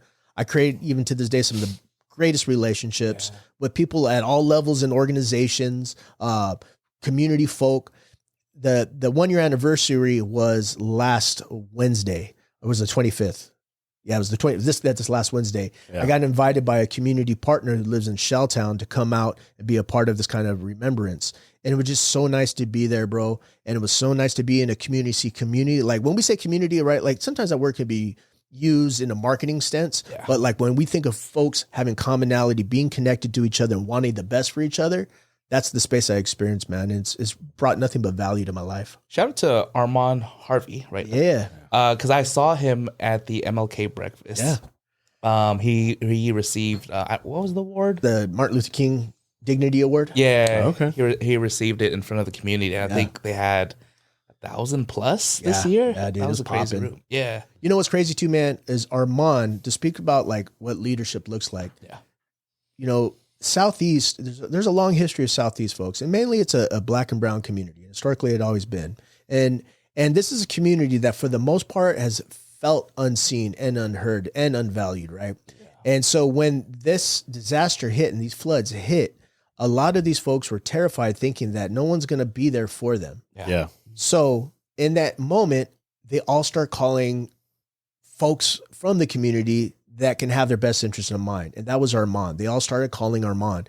And so Armand was put into a position of leadership by folks who believed in him. Mm-hmm. And he's carried that responsibility to this day in helping folks get back to their homes. But let me tell you this. In that first initial wave, he was going into flooded homes. People are getting electrocuted too, man, because, electricity, right? All these things are happening. You know, he was doing all of that on top of fighting a system of bureaucracy that has not seen him. And so he's been doing that. Bro, he ended up getting really, really sick from being exposed to those waters, dude. Oh, yeah, I bet. Floodwaters. He had sepsis. He had sepsis. Oh dude. my God. He thought he was gonna die, bro. Like Yeah. there was a Sepsis is moment of serious. time where he was doing so bad that we thought we were gonna lose him. Yeah. That's crazy, bro. Yeah. But regardless, he did. Even in sickness, he was still the person that the community can count on, and it was just a beautiful story. So a year later, how's that area kind of looking? If you had access to resources and if you had flood insurance, you're back in your home. Okay. If you had a home, if you lived in an apartment and your apartment was flooded, more likely you lost your opportunity, because apartments are then using that as an opportunity to reconstruct and charge higher, because these were affordable. Like, we're in the last affordable places of the city of San Diego to stay at. So there's still a lot of repair needed. Lots of folks were displaced. Yeah. And my biggest fear, and what drove me throughout my helping, was I didn't want the community to lose the heritage that they had. I mean, this is a old San Diego communities, man, that if, to lose that, you would lose the identity of San Diego. Yeah. And this is the last story I'm gonna say, man, because I think this really spoke to the power of community, the power of partnership. Southeast is also known as being a high gang community. Lots of gangs are in that area. Yep. And so that first wave of volunteering, the first 2 or 3 days, the volunteers, we had to go into a neighborhood that was predominantly a Crip gang. And the majority of the volunteers were not Crips. They were the other gang. Oh, wow. So it took a community organizer who has nothing but respect to be able to go into that community and say, listen, I need a broker piece, and I need these guys that feel safe going in, because this is what it's all about. And they were able to construct that. So what I would tell people all the time is, especially like the mayor and everyone's like, look, because there was some risk between who had responsibility. Is it the city of San Diego or is it the county of San Diego? So they would go back and forth. But I'd be like, yo, if the Bloods and Crips can work out, yo, like, I think you guys can too, right? It became an anecdote that folks really were empowered by. Yeah. It's like, these guys can get it. We can certainly get our shit together, right? Brian. Absolutely, man. Yeah. Before we move away from like the YMCA, is there anything that you want to see, I guess, in the next 5 years or just for the future, like for the community? I believe we are at a place now where we have some great leadership at some of these organizations. We have lots of change in leadership at organizations, nonprofit organizations, community-based organizations. I will always use the example of what happened at Southeast. The reason we were able to be successful initially is because multiple organizations came together and found a way to work as quick as possible, as urgent as possible, and as dignified as possible to help folks out. I saw it firsthand, man. And so to me, a beautiful template has been placed. And so over the next 5 years, I love to see all the different new leaders coming together and finding ways to truly empower their communities and get the communities the resources they need. So I feel confident, man, because I'm very blessed to have relationships with those leaders, and I know their minds and I know their hearts and I know they're collaborative in nature. So I believe that that's what we're going to see. Nice. Before we move on from that, is there anything you'd like to share for anyone who would like to help out that situation that's still kind of ongoing? Yeah, I mean, if folks are feeling compelled, and I'm imagining through your editing you can add this, but I would put the Armand Harvey's Instagram on page, because people still reach out to Armand, and he can always direct folks where you can go in and help that Southeast community. Like, connect with Armand, connect with me, and I'll connect you with Armand, because there's still a need for resources. There's still a need for volunteerism, and there's still a need to be able to get in and get folks back in their homes. Yeah. Because it's a year later and it's still a lot of work to be done. Absolutely. Yeah. Let's talk about your membership in the Sons of Anarchy. Have you watched that show? I've watched some of it. Bro. Oh, I love that show. Let's talk about your bike gang. So how did you get into, first thing, biking? Like, I saw a picture, and I don't know if this was on your social media, but you as a little kid on your bicycle. Yeah, man. Well, growing up in the 80s, man, biking, BMX specifically, was life, bro. Like, you would go to your friend's house on bikes. You would go discover the city on bikes, right? Yeah. Like, it was just such a great tool and culture builder as a little kid. And so, like probably a lot of folks, we have that experience, and then we get older and we go on with things. But maybe 5 years ago, I was doing some things, and what happened was I decided to stop drinking. I was like, you know what? Drinking is not really getting me anywhere I want to go. It's great and it's fun, but also it's kind of like, if I had to analyze my life and be like, what makes sense? Drinking did not make sense. So I stopped drinking. But the problem is like, that was also a social thing for me too. And I would hang out with friends, connect with folks, drink and whatever. So I was like, what can I replace that with? And so I went through a series of different things, and I got invited one time to go on a bike ride. And I was like, dude, I hadn't been on a bike for a very, very long time. I had a bike in my garage. I had like sawdust all over it, dude. And I was like, but whatever, I'll just take this and I'll bust it out. Yeah. So I took that bike. We went on a ride, had a great time. Couldn't breathe. I was like dying. It just wasn't physical aspect. the physical side of it, right? So biking is like actual biking here, not like bicycle, BMXing, right? So anyways, then that was kind of my introduction to like the adult bike life world. Yeah. And in doing that, like with anything else, I come to meet folks in different subgroups, and I came across a subgroup of folks here in San Diego that strictly ride BMX bikes and kind of big wheel BMX bikes. Yeah, so I was like, dude, I love this, man. And it's just like when I was a kid. And so I went all in, bro. I bought a bike, was riding 3 or 4 times a week with different friends. And then we got to a place to where we started pushing the distance that we would ride. So I live in Chula Vista, and one day I was like, dude, what if we ride like 100-mile ride? And my friend at the time, 100 miles where? It's wild, right? My friend at the time, this dude named Jose, we call him Plumero. He's a plumber. He's like heavy in the world. He's like, yeah, I can put it together. I've done one before. So we did a 100-mile bike ride. We rode from Chula Vista to Oceanside and back. That was yeah, it makes sense like 40, 50 miles. What time did you start the day? We would start at 5 a.m. And you go about 12 to 13 miles an hour. So we're on the bike, 8 hours, 9 hours, dude. Damn. And I loved it. And so that just became like a thing for me. And I got to a point to where I was leading community bike rides. I would lead a ride every Sunday morning, and folks would show up, and it was great. You'd see like people that were kind of like me, first curious, got into it, scared, but did it, couldn't breathe. And I became notorious for leaving people behind. I was like, if you can't keep up, you know what I mean? Like, sorry, because I'm trying to ride fast. Yeah. And so that kind of became like my moniker, dude. It's kind of just like Dustin Fools. I call them zombie food, right? Like if you get left behind, it's zombie food. You know what I mean? You just gotta be faster than the other person, right? Yeah, there's zombie food. Yep. So that just became life, bro. And that, bike riding itself has opened so many doors as well. Wow. And I interject that into my day job, to my nightlife, to everything. Like I always have a bike. I mean, and I encourage people to get on bikes because I do believe this, man. I believe bike riding is like the antidote for the current mental health crisis, bro. I believe that what we need as a species is an ability to be able to work out cardiovascular, get our hearts going. Yep. To be out in the sun and to be connected to human beings. And in bike riding, you have all of those things happening at one time. Right. And then what ends up happening is you join a group, and then in that group, you meet a couple other people that you kind of find the writing style that you like, and then you break off and start your own thing, right? And so we're seeing all these different little subgroups happening throughout the county, really throughout the state, and it's an awesome thing, bro. That's cool. Yeah. I also like, what I like too is it feels like in the beginning I was talking about like I used to customize cars because it's an extension of identity and style, right? Yeah. So like all my bikes, they're really kind of like how I dress, how I look, and how I live life, and I love it. And we do some fun things, bro. Like I am in a particular bike group that's known for like riding far, riding fast, and riding crazy. Like like we ride on the freeway. Like we'll jump onto the freeway and ride our bikes on the freeway, dude. I'm not like proud to say that, but it's kind of cool. But I'm also really scared about that. Yeah, I don't trust those drivers, man. Is this the same group with the guy that like stands on his bike? Yes. What? Yeah. So he surfs his bike down hills. Plumero, shout out, dude. Yeah, it's wild, bro. Like there are videos of this? Yeah, there's lots of videos. I didn't see this. We'll ride in through shopping centers, man. Like we'll go like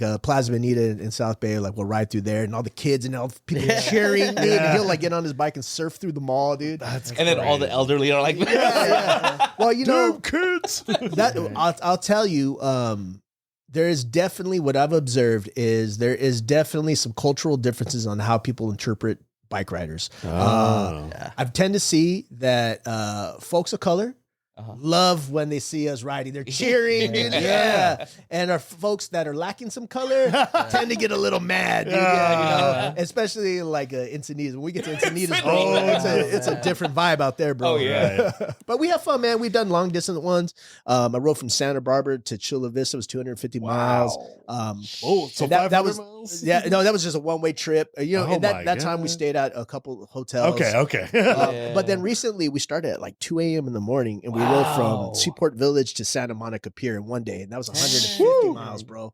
So that just was one way. Just one way, yeah. Okay. And then we trained it back, but okay. I was like, damn, there's all those adventures, man. I have ambition of riding across the state, just doing it in all ways, in all places. And I'll tell you how I see it fused in with my job is it's really opened up doors of relationships to me. Yeah. One of the relationships that I'm really, really proud to have cultivated is with the new San Diego Fire Chief Logan. I come to meet Chief Logan during the Southeast disaster response, and we just became homies. We just started talking and joking and whatever. And I basically asked, "Do you ride bikes?" He's like, "Oh, I used to ride a bike." I said, "Nah, dog, you got to ride bikes." So he since bought a couple bikes. He asked me to help him plan a community bike ride, really honoring the fact that he's become a fire chief now, and he's got to that elevated position that he cares about community. So I was able to help organize that ride in December. I had this other cat reach out to me, and he wants me to join him in Mexico City. He basically goes into these third world parts of South America, Central America, and he brings bike riding to kids in these communities and helps them form their own little thing. Last year he was out in Colombia. And this April he'll be out in Mexico City, so I'll be helping with that. Wow. So it just opens up so many doors, and I love it. This February I'm going to be helping another community partner. We're calling it Brothers on Bikes. Brothers on Bikes. I like that. This is an attempt to get more, because what we don't see as much in the bike riding community is African Americans. So we want to get more brothers on bikes. Yeah. So it'll be a fun thing. Quite literally. Yeah. The brothers. Yeah. All right. It's funny because I was laughing to myself because it gave me a flashback of that one time we had a well-being bike ride. Yeah. And then you're like, yeah, just come through, dog. And so I went there with my fat tire bike. Yeah. Remember that day? Yeah, I remember that. Because I think we were talking about it in the pod. Yeah. And you're like, yeah, we're just gonna ride. When I got there, we're just gonna ride 17 miles. I'm like, 17 miles.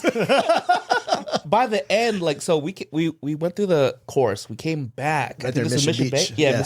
Mission Beach. We came back, and towards the tail end, my bike was just my legs giving away. And then you saved me, and you're like, yeah, let's switch it up. Let me try your bike, and you can try mine. And your bike was I was just zooming. It was way lighter. Yeah. But when we got to the parking lot, I got off my bike, and I felt like I was Bambi because my legs were like this. Yeah. Learning how to walk for the first time. And then I had to because I went to the bike ride that you threw with the fire chief. Yep. Thank you. Before that day, I had to tighten up my bike because all the nuts were loose and everything. Nuts. Yeah, it was loose and Tighten everything. up the nuts, dude. Yeah. But I was just and that's why I always ask you, how long is this bike ride? Yeah, that was a short one, man. But look, that's a short one. I believe this, man. Again, I mean, it doesn't have to be bike riding, right? It could be hiking, it could be whatever. But for me, biking specifically, I love it because it touches upon nostalgia, my childhood. Right. It brings people together. It allows me to be expressive, and it allows me to form so many beautiful relationships, man. So in the relationships, a lot of the folks connected to the bike ride community I'm connected to, blue collar folks, every day out there working their butts off. I have this one friend, his name's Lazaro, he's SD Laz, right? He's a roofer. And so he's out there, he's leading teams of people doing roofing. And I don't know if you know anything about roofing, bro, but that's a tough job. Yeah. So I think of Laz at any point in time, if I'm at the office and someone's about working and in an air-conditioned office, dude, I'm like, no, let me tell you about my boy Laz, bro. You ain't out there, dude. You ain't out there with the sun beating down on you on the roof. So it's cool, man. It's definitely added so much value to my life. That's dope. All right, let's get into some random fun. We like to play games on the show, such as this or that. Would you rather? Name your price. One must go. Pick your poison, most likely two. This episode, we're playing Celebrity. All right, here are the rules for Celebrity. In Celebrity, players are presented with a series of questions, each offering two choices. They'll select one option and then dive into a discussion to explain their decision. All right. Let's play. All right, first question. Would you rather play Taboo with Jimmy Fallon or go to a club with Tom Brady? Justin, so since you're a guest, Tom Brady, homie. Shoot, that's easy all day. I'll be chilling with Tom Brady. Why would you want to chill with Tom Brady over playing with Jimmy Fallon? Because Jimmy Fallon, whatever. But Tom Brady, man, is living the life, bro. I'll be happy just to have his scraps. Okay. How about you guys? I'm going with Tom Brady. I don't really like Jimmy Fallon that much. What? Yeah. I mean, come on. Tom Brady's also coming. You know he's going to be dropping bands in the club. Yeah. So Yeah. you're going to be hanging out with him. Like, you know you got a table. You know you got, like, primo Yeah. drinks and seating. So I'm about that. Art? Yeah, I mean, I would go to the same thing. Like, club with Tom Brady sounds like more fun than even just playing Taboo by itself. I don't think. Taboo. He's not a board game guy. Art is not a board game guy. Yeah. I think I would do the same. I mean, I would love to do both because I love Jim Fallon, but Tom Brady because he's the GOAT. Like, there's only few GOATs out there for just sports in general. So I would want to kick it with Tom Brady for a day. Yeah. Yeah, You know like he's I said, pulling just too. just be around that kind of energy and like who knows what he's gonna be saying or just picking off some like knowledge off of that guy or Or what you'll be saying some when you're drunk. attitude, what I'm saying? Scraps, bro. You want the scraps? All right. Would you rather walk down the streets of Detroit with Eminem rapping about your life, or have Beyonce write and sing a song about you? M all day, bro. M all day. Yeah, dude. That sounds like a great day right there. Did you grow up listening to Eminem? Like, Yeah, he was part of the people. Listen, I'm a hip hop head, but I was never a big Eminem fan. No. But regardless, I love Detroit. Been there, and Eminem's cool. So I'd like to be able to have that experience. Now they gave me a flashback to a picture that I saw.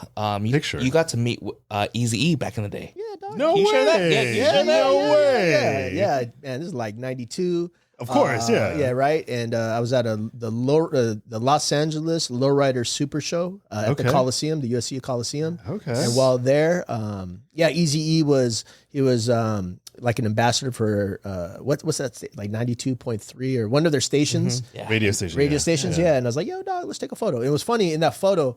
I'm trying to like look hard, I'm trying to look hard, but I was eating a blue snow cone. So my lips, trying to look hard. My lips are all blue. I also met Ice Cube later that day too. That was tight. You have that picture still? Yeah, I still do. Send it to Jason to pop it right there. Yeah. We'll have that right there. I think I would do the same. Honestly, I don't know. I think that would be much more fun than just having Beyonce write a song about me. Yeah. I don't know. My Beyonce is great. She has like great following, but it's not really my cup of tea. Right. I don't think she would be able to capture my life. She's not the artist to capture your life. Okay, That's funny. all right. Well, if Beyonce's writing a song about me, that implies there has to be some sort of royalties thing going on. So I'm gonna go with that angle. Yeah. Entrepreneur. Just I like it. yeah. Because if she's singing like I'm the subject of it, I'm gonna make sure I'm getting something from that because Beehive is strong and there's a big audience for that, and she's got a lot of pull. So if she's writing a song about me, I'm gonna make sure I get Illuminati. something. Yeah. Hey, whoa, hey. That's funny because I thought everyone was gonna pick Eminem. Yeah. Right. I was gonna pick Beyonce. Because if she was to write a song about me, it'd have to match Love on Top. Like the vibe? Yeah. So the same vibe. Like that's the song I said. If you're gonna write about me, it has to match Love on Top. All right, so there you go. I'll pick Beyonce. All right, yeah. Okay, cool. Brian, can you read the third one? Yeah, I can. Would you rather throw a frisbee with Tom Cruise or attend a Zumba class with Leonardo DiCaprio? Justin. Leo's my G, dog. I'm chilling with him all day long. Love me some Leo. Yeah. You gonna What's your stretch him out? favorite movie? Dude, I've been watching. Titanic. No. It's one of his first movies was my favorite, the Romeo plus Juliet. I love yeah. that film. I love that film. I also really love The Revenant. I've watched it like 12 times in the Oh past. wow, really? Yeah. Okay. Yeah, he's solid, man. I like them in Shutter Island. So that's solid too. Yeah. Yeah. How about you guys?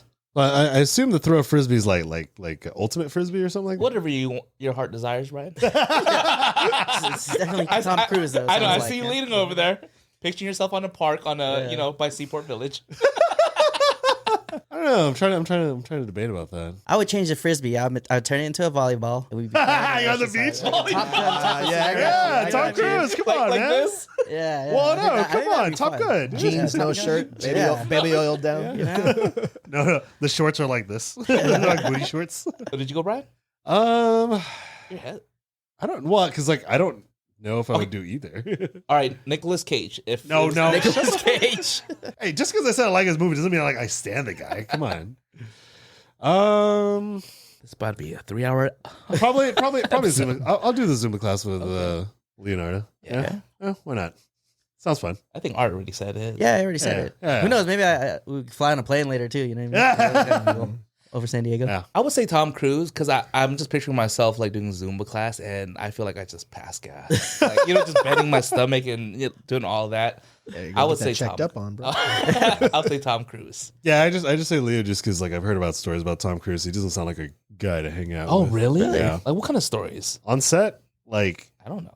I'm not on set with him. Is it true? Because I also heard he can't read, but what? that's true. I think that's fake. I heard he smells. Like I think there was was like especially for I think the Top Gun remake and stuff, like he's very kind of just like in the role and stuff like that. Maybe it's like his acting. Yeah. He's just very like serious about everything. But when I heard all these like different stories, you probably Google all these, but does not sound like a guy to hang out with. Okay. Yeah. Yeah. He's about his business. He's Yeah. focused on the work. Yeah. Okay, that's fair. That kind of thing. Justin, you want to read the last one? Like I'm a participant, bro. You're awesome, dog. All right. Would you, are rather? a participant. Yeah, I know. Not like I'm a participant. You are a talking about participant. like programs. Would you rather go to a music concert with Taylor Swift or work out with Dwayne The Rock Johnson? Oh, that's easy for me. Is that easy for you? Is it What- easy? Well, let's say this is a date then. What if it was Why was it a date? Would it be worse or better? I don't know. With Taylor Swift, not Rock. I was like, what the heck are you talking? Tell me, Brian. Well, I'd still just work out with Dwayne, dude. Oh yeah. Yeah. Like, because just like I could learn a lot about like his workout routine and all that Biceps. and stuff like that. Yeah. That's easy for me. I'm not a Swiftie in anything, so that's Swiftie? why it's easy. Yeah. All right. I mean, I'm down with like listening to Taylor Swift and all that, but I'm just like She's whatever. yeah, she's whatever. All right. How about you, Justin? I'll go Taylor Swift. My I daughter knew you would. was a Taylor Swift fan. Is into Taylor Swift. You can and get an I autograph love- for her. I love all that positive energy, man.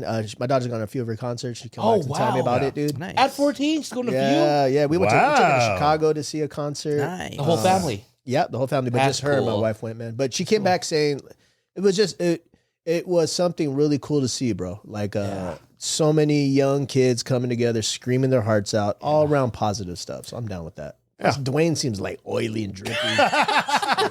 Well, it's working out too. Yeah. Like from a workout perspective, I get it because like I've heard all those stories about like Dwayne Johnson too. Like like in his movies, he has a clause that he cannot die in a movie. Oh, really? Have you noticed that all of his movies, he can't like all of his characters do not die.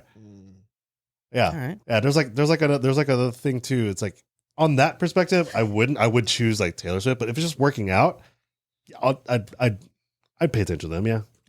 You should have like a career in movies, Brian. All these. All the behind Yeah, behind the scenes scenes. factoids. That's my whole thing with like movies. I like how things are made. Yeah. So like all the behind the scenes or like how people work with other people and that sort of thing. Like I enjoy that sort of thing. Yeah, I like that show too. Back in the day, how things are made. Yeah. Those are good. Yeah. How do they tube toothpaste? No, Crazy. yeah, because like those are the things I think about. It's like how did we do things before this thing, or like you ever think like how something actually works, that sort of thing. So that's what I'm into. Yeah, I mean, that was my first like gut thing was workout with Dwayne Johnson, but then it's like, damn, man, I don't know. Could I keep up with that though? I might be like 10 minutes and I'll be like throwing up already. I think I was like, I mean, no offense, just but keep like, do you work out? I mean, I don't know if you call paintballing on the weekends workout out, Cardio, that's outside, cardio. cardio, running, sprinting, Yeah. crawling, all that. I don't know. Yeah, that's fair. But yeah, I mean, now that I think about it, maybe I will just go to a music concert with Taylor Swift. It sounds a little bit more relaxing. I think for me, I would go Dwayne Johnson all day. That's I someone feel that I like do you would. want to I meet. feel like you would. Yeah. Yeah, that's someone that I do want to meet in real life. Never meet your heroes. You know what's funny? Gridiron Gang, right? After seeing him do that, I think we had a question, and it was like, if you had a celebrity that would play you in a movie about your life, I'd want Dwayne Johnson to be like in the social field, like play a program director that's going with that's dealing with what we're dealing with today at the Y. That would be cool. Right. That would be an interesting take. Yeah, Right. with Zac Efron. What? Well, shout out to Baywatch, but I mean, I'm just picturing myself like we're working out, right? Part of me is like, it's only 17 miles, dog, and then a part is, all right, we're gonna get to his cheat meal because when he has his cheat meal days, Yep, those are goes crazy. crazy. Like the whole table filled with sushi, pancakes, all of that with his what's his brand with the alcohol? I don't know. Terramon or something like that. Oh. Yeah, so he puts like that into the recipe too. So I would pick Dwayne Johnson. I think what's wild about Dwayne Johnson is that he has his own like hair product line, but he has no hair. No, he doesn't. No, it's like he has like this hair growth thing. I was like, what the? Why, Hair growth. Yeah, something like that. Yeah. I was like, I what? was gonna say, was it like a Rogaine thing? Yeah, something like that. I don't know. Yeah. I just forgot about that. All right. Q&As. Let's answer some Q&As from the community. So these are given to us through our stories, and we have it here on the communities. First one is from Change Baker. This is from David. He gave us several questions. First question is, Justin, if you could have dinner with any rapper, dead or alive, who would it be? He'd be alive. It'd be Nasir Jones, Nas. Oh, nice. Yeah. Yeah, Okay. dude. Yeah, his mind is amazing. His style is yeah. immense. He's someone I grew up on, man. I would love to be able to share space with him. Do you have a favorite song or like album? Stillmatic's my favorite album. Yeah, Still Stillmatic is Nas, good. Yeah. I mean, Illmatic is like what he's known for, right? With all the different producers. Right. And I love Illmatic, but Stillmatic is the one that gets me. I like that song I always use on like Instagram, like You're the Man. Like the way it starts off, dude. It's like, ooh, with the horns. Yeah, it's nice, man. Gets me going. Where would you go to have dinner? Yeah, we going to get in some Mexican food more likely, probably a taco shop around the way, whatever taco shop. I don't know, man. Just want to be able to sit down, share space, maybe share some smoke, get them on a bike and let's go talk life, man. Okay. What was your favorite song? Like One Mic is kind of like something I go to all the time because I like the sound of it. Sure. Yeah. Genesis is one of my favorite songs too. Okay. Yeah, so. I was just that curious. Yeah. I don't Not like all judging. his music, to be honest with you, though. Like, probably after it was written, I kind of fell off, like, listening to stuff.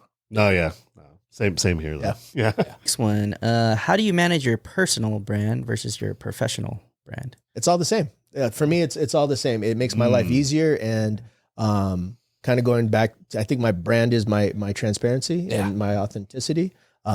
So for me, it is all of that. So whether I'm riding with some homies and talking life, whether I'm with my kids at a PTA, whether I'm with my wife chilling, like whatever it is, here right now with you boys, like this, my brand is people. Your personal is your professional, Yes, sir. and your professional is your personal. Yeah. Okay. And I think I'm one of the few to be in that lane. Because I had not seen that prior, and so and I didn't do it intentionally. It just when I got into doing community work, I was like, well, I had to define what is my community, right? And my community is my working folks. My community is my neighborhood folks. My community is the people I engage with, right? So it all made sense. Next question is going to be, what are some behaviors that have contributed to your success and growth at work? I like to believe that I'm known for my responsiveness. If I say I'm going to do something, it's going to get done. It's going to get done with urgency. I'm going to follow through, get it done. Also, if I'm not going to do it or I'm not about it, I'll be upfront in saying that. So I've always just been very clear with that. But like the things that'll keep me up at night is like, oh, I didn't get back to so and so, or I said I was going to look into this and I haven't had time, so I got to look into this, right? Yeah. But that's something that I pride myself on from a behavioral standpoint, is responsiveness. Nice. Yeah. This next one's from JG Spirit. This is from JG from the marketing side. What was the pivotal moment that sparked the shift from program operations to now? So it was predicated in the story I was saying. When I got to a place I was feeling like I was burned out and doing operations, I didn't feel like I could contribute the way I wanted to contribute. I had to look to find, well, then if not this, what could it be? Yeah. And it was in that moment of stress and pressure that I feel like kind of my vision was birthed of being community center, look to build those around me in any given way I can, and also find a way to push norms, values, and behaviors. At the organization itself, I like to believe I've contributed to the whole of the why by demonstrating how you can be your authentic self and how you can have great conversations with folks, and how you don't have to be this professional that maybe many of us were indoctrinated to, right? But you could just be yourself and still contribute on a high level. Nice. The next one comes from South Bay Sparky. In your POV, how do you want to leave this place better than how you found it? This guy. Sparky's like the street philosopher, dog. It's a pretty deep question. And I love him for that, man. Yeah, he's got two questions. That's the first one. Yeah. I hope that the impact I have on whoever I come in contact with, man, whoever that is that they recognize their own strengths, their own values, their own beauty as a human being. Like that is something I care about. Like that's something I want people to be anchored in. And in doing that and finding that power, I hope that they then feel inclined to share that power with the next person, kind of chain reaction. That's all I try to bring to the table, man. Like I'm not, I'm not a math guy. I'm not a numbers guy. I'm not in any of these kind of like specific things. But what I like to feel is I help people make themselves better by my intention to make myself better. Yeah, that's cool. Next question. Full. Well, you want to read? Oh, yeah. Go ahead, I go can read ahead. it because Okay, go ahead. Also from Sparky, what does the future of South Bay look like to you? More collaborations, more folks standing up for those that need help, for those that are unhoused, for this youth, for the kids in this community. More folks embracing their own mental health journeys. More folks wanting to share their resources. More folks just rocking and kind of like banging South Bay on folks, like letting them know like South Bay is a deep, rich heritage, has a deep, rich heritage full of amazing folks. And that, we should all stand firm and proud in knowing that. Shout out to South Bay. South Bay, what up? I think South Bay has a lot of, like when I think about the South Bay and meeting you as well too, right? Two words come to mind: grit and heart. Oh yeah. Would you say that? Yeah, absolutely, man. I have always tripped out on, like growing up, being in Chula Vista specifically. Like to me, I always saw Chula Vista as like this beautiful place, bro. Like it was nice homes, nice people. Yeah. Like, there was definitely parts of towns that were not as resourced, but for the most part, we had it all. And then when I come to work specifically at the Y, and I would talk to folks and say, I'm from like South Bay and from Chula Vista. They're like, dude, is it crazy out there? I'm like, what? Like, I was always shocked that people had an impression of this being like this, like a tough place. Well, you hear stories. Yeah, for sure. Right. And I get it. And so, yeah, I could say tough and gritty is definitely monikers of it. But also, man, like South Bay has some of the best artists, man. We have some great art coming out of South Bay. We have some of the great small businesses coming out of South Bay, man. We got this like collective spirit of folks that are wanting to be civil leaders. And I love that coming out of South Bay. So all this great energy comes from that place. And I feel like that's replicated in everywhere. I mean, you guys, you're y'all kind of like Mira Mesa-ish type heads, right? Like RB, RB, right? Like I don't really know that part of San Diego well. Right. To me, just like one big like collage. Yeah. But I'm imagining you guys have the things that define you. You define what it takes, what it is to be from this area. See where we at. The next question is from it's Jeff. Jefe. How do I deal with self-doubt? I don't know, Jeff. How do you do it? Or maybe how do you? Nah, man. Look, it's there, right? Like, it's always going to be there. It's always going to be there. Yeah. I'll tell you real time. I shared with you guys before the podcast that I'm looking at a potential opportunity, and even in this potential opportunity, the first thing is, am I qualified? Am I good enough? Like all of those things happen. But my instinct was, if that's the case, let me talk to some people and get their bias on me to see if I'm qualified. So I've had conversations with folks. So one, I always go to human beings when I'm in places of vulnerability. I go to human beings to get reflection. I go to human beings to get my confidence. Also, on top of that, like I am firmly believing that we have to challenge ourselves weekly. We have to do something weekly that pushes ourselves. So for me, bike riding, I'll hit up a ride that is very challenging, that I feel like I'm gonna die while I'm doing it, but I'll get it done. Because to me, that kind of gets my grit going. It gets my resilience pumping. It makes me feeling like, yo, I'm unstoppable. So I try to stay tapped into that energy as much as possible. But at the end of the day, recognizing the fact that we all have self-doubt. We all at times will believe we're not good enough, but that is just the mind. Go to those around you to find that confidence. I like that. Yeah. All right. Next one comes from Emmy Speaks. Emilio. How do you continue to pursue something that may not show the result you want to see? I don't. If I'm on a path and I don't like the way it's going and I can envision it's not going to get me the result, that's when that path ends for me. No. So I mean, straight up, like I believe that we have a finite amount of time, finite amount of energy. Yeah. And if I can envision that I'm on something that's not going to bring the value I need in my life, I will end it. Some cases I'll end it abruptly, like on the spot. But in other circumstances, like if it's like work or whatever, I'll find a strategy to get away from. that, and that's oversimplifying Emilio's question. First of all, shout out to Emilio. I love that brother right there. Yeah. But it's really about like what's the bigger picture for yourself, and if an effort's not yielding what you want it to do, and you've done everything you can, and you've tried every avenue. I'm not just saying give up easy, right? But like you put in energy. Okay. If your instinct says it's not going to be, then it's not going to be. And peace out. Yeah.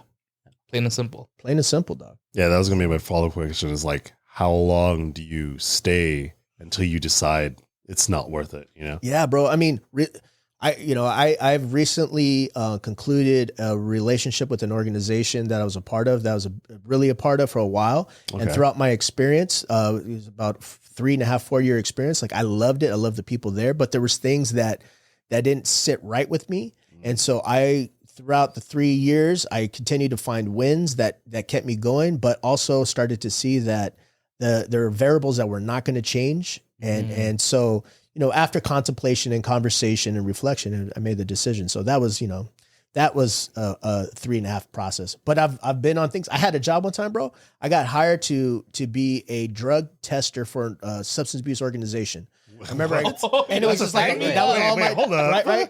It was like What? Yeah, it's like this organization had a part-time job, and they're like, okay, your job is to go and you got to test all these dudes. Okay. And so like drug tests, and they get their samples, and I take it. Oh, I thought you were taking the sample. See, I was about to say, I was like, you're testing these drugs? You're like, I'm selling my urine. My dream job does exist. Yes.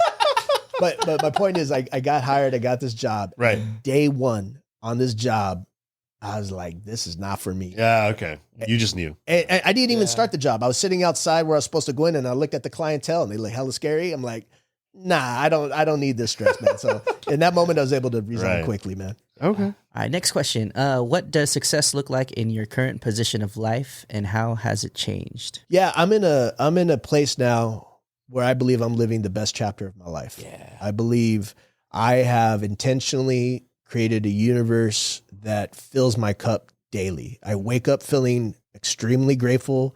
I'm very mindful throughout the day. I stay rooted in prayer. I'm very spiritual dude. Stay rooted in prayer, rooted in gratitude. So for me, I know success is happening because it's touching upon visions I had of myself as a kid. Yeah. I wanted to be in a place where I had healthy relationships in it. I wanted to be in a place where I was having daily adventure. I wanted to be in a place where I could help human beings. Like all these things are happening. I wanted to contribute. And I wanted to be in a position of influence to help others do the same. Mm-hmm. That is all happening now, and I love it. But it came with a lot of work. Briefly, I talked about some therapy. I went to therapy for 3 years. And in that time, I had a chance to kind of look at my programming and the way I saw the world and really tap into things that I didn't want to have to do or didn't want to have to be. And to create a new vision of what healthy relationships can look like and what a place of having materialism can look like, right? Like I'm not rich, but I have all my basic needs met. I'm able to provide for my kids, give them great experiences. My wife does well in her job. I'm connected to a type of work that allows me to grow and even positions me to feel like I can get to that next level and feel confident that I can be there. So, I think that, that's the American dream, bro, right? Like you be in a place where you could be the full captain of your ship and move forward in a way that is dignified and respectful. Shoot, I'm winning. Can I ask you? I don't know if you're a part of this, but I know we took a Strengths Finders test. Yeah. What was your top 3? Wait, what test? Strengths Finder. Strengths Finder. Okay, because you said it real fast. I was like, what did you say? Yeah. So you familiar with those, Brian? No, I'm not sure. So it's like there's like this Gallup poll that you can take, and it asks you a bunch of questions, and based on these questions, it'll identify particular characteristics that you have that are unique to you. That then these characteristics can be applied to whatever type of profession or industry that you're in. So the generalities. Mine was influence. Influence was the connection one. Like connecting with others, like community kind of thing. Or something? Yeah, it was. There was like a cool term for it, but whatever. Okay. It was really just being able to connect with a relation. It was relational. Yeah. Okay. Relational influence and is entrepreneurial was the term. Wow. Yeah. Oh, okay. Yeah. Makes sense. Yeah. I mean, that's the way I see the world, right? Yeah. I see the world as a series of opportunities that you have to be prepared to identify and pounce upon. Yeah. Right. And for me, that's what life is, man. It's like, how open are you to these opportunities? And when you see it, how fast will you go for it? Yeah. And I think I'm in a space where I have to forecast opportunity and I have to be willing to like jump. Yeah. Right. And so I think that's the value I bring kind of even in my current role. Yeah. Is there somewhere you could take this test, or like where Yeah. Jason's gonna provide a link for everyone, man. You like pay for it, right? You know what I mean? But it's like it's very insightful. What I love about it too, from a team dynamic standpoint, then when you learn like what your superpowers are, and then you learn what like Art superpowers are and Jason's, then you're like, all right, cool. Now I can see how we can better strategize, you know? So maybe this is more towards your talents. So I think in any organization, the best organization is when it positions you to be successful based on your gifts. Yeah. Figure out what your strengths are. Yeah, man. Nice. I'll find that link. Yeah. After Justin provides it to me. Yeah. Strengthfinder.com. No, there's a free assessment. So strengthfinder.com. But last question. What really solidified your passion for the work you do? Look, man, when I was a kid, I used to drive with my family to visit my grandmother in Mexico. And when we would cross the border area, you know, if you've been there, you see it. It's like it's unfortunately littered with poverty, man. You see pain and struggle, you know, and as a young kid, man, like I would see that and it would break my heart. I'd be crying. I'd be like, I wanted to do something to alleviate that, you know? I remember even at a time thinking like, you know what? If I can one day, I want to open like a homeless shelter and help homeless people, right? Like that was like my like elementary mind, like envisioning the world. But I've always been wanting, for whatever reason, highly compassionate, wanting to help. So what gets my fire going is I'm in those positions. Now, I may not be as connected to the work that like Jason's doing on a day-to-day basis, but I am always finding a way to help, whether it's my organization, whether it's my circle of community and friends, whether it's even just on the road, seeing someone experiencing homelessness. Like I'm the first person to give some love, man. Like, so I get to do that and I get to find a way I found a way to get paid to do that.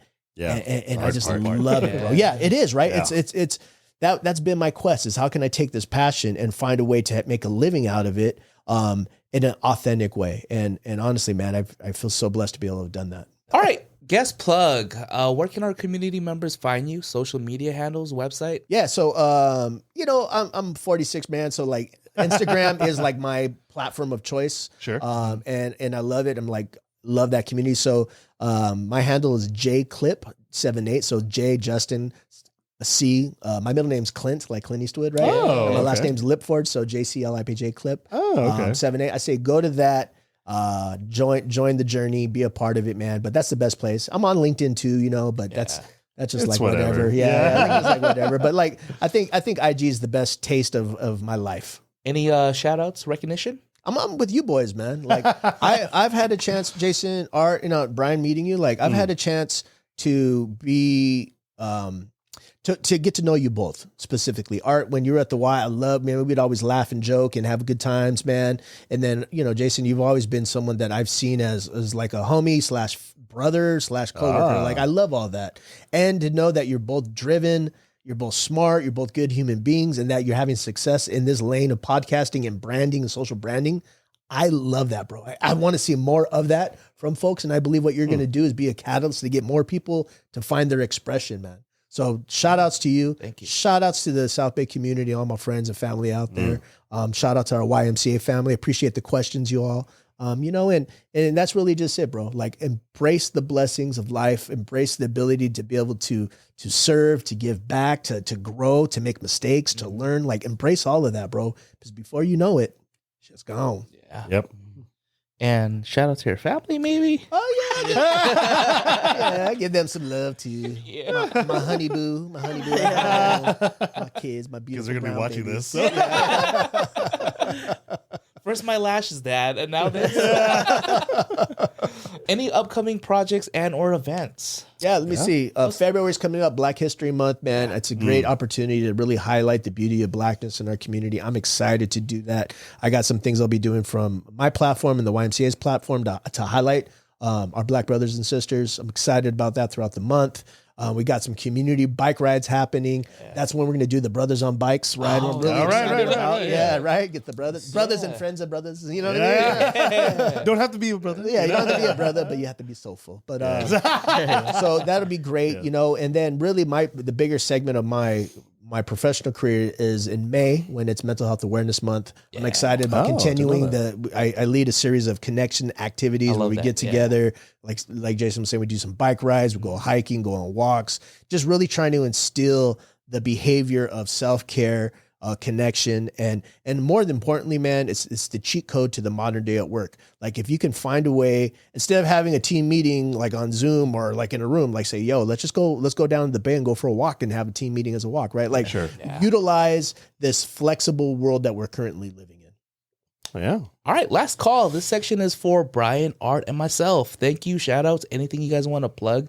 Upcoming events, pod encounters from friends and family. This is always the part I never prepare for. I know, I forgot to ask you guys though. Yeah. No, I know, but I mean, it happens every time. But It's also been a while. It's been like 3-4 weeks since Yeah. we last recorded. So I like that last episode too. yeah, That was funny. the New Year's episode. Thank you, everyone that's watching. I don't know. Thank you for making it 1,000. I don't know. Thank you for our guests that are always here.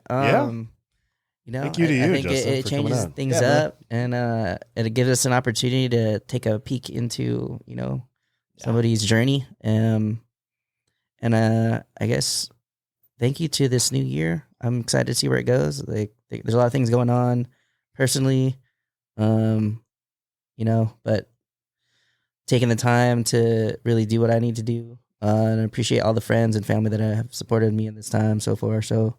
Yeah, I mean, just all that. Just trying to see where things go from here. So hopefully another year full of podcasting.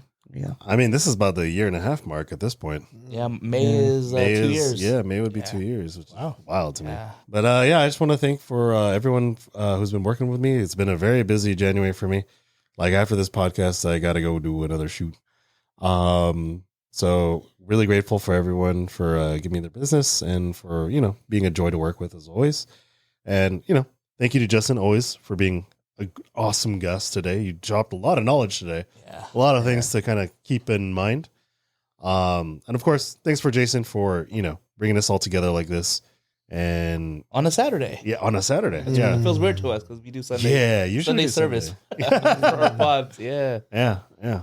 Yeah. Well, thank you for Justin for being a friend, homie, model, activist. All the titles that you've held through the years, I do look up to you. 11 years of all of this. I think it's helped with my personal growth and development too. Right on. And like I said, it changes a lot when you get to see someone that looks like you. Oh yeah. So that helped kind of get me out of my shell too and be vulnerable, because a lot of folks don't be vulnerable and a lot of men aren't vulnerable. But once you get out of, or once you put that armor down, then that's when all the opportunities and the growth happens. So I do appreciate you being that model for us, for being able to come here on a Saturday morning.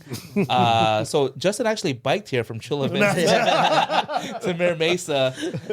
Thank you for being forgiving if your bike is not in front of my house. Yeah, God, I'm When you thinking get about to this that, place. dude. I'll be so sad. Shout out to my wife, just for being the executive producer on the show, always reminding me of these waivers and things to look at, liabilities, all this stuff. So I do appreciate you. I got to shout out Moss from Original Goods Stock. I don't know if you know Moss from Original Goods Stock, but Moss has a clothing brand. This is actually his brand, collaboration with Cross Street. Yeah. Shout out to you. I've met him through Beatty, so shout out to Beatty too. And we built that connection, and he is excited because he's going to be a guest this year on the pod. Nice. And we'll talk about clothing. So shout out to you. Also for the folks that have been supporting us from day one and to see the evolution of this podcast. I appreciate the love and support for hitting 1K. Like, Oh yeah. I think when we first started, it was like just a handful of folks, and it was just us three. But to see it grow, it keeps me fired, and just to see, like, just to be able to have a space to tell folks stories and just to learn new things that I've never known of Justin. And I feel like I've known you for close to 11 years. So it's cool seeing that. And it's not the last. Yeah, it's not the last. Yeah. You can always come back. Yeah.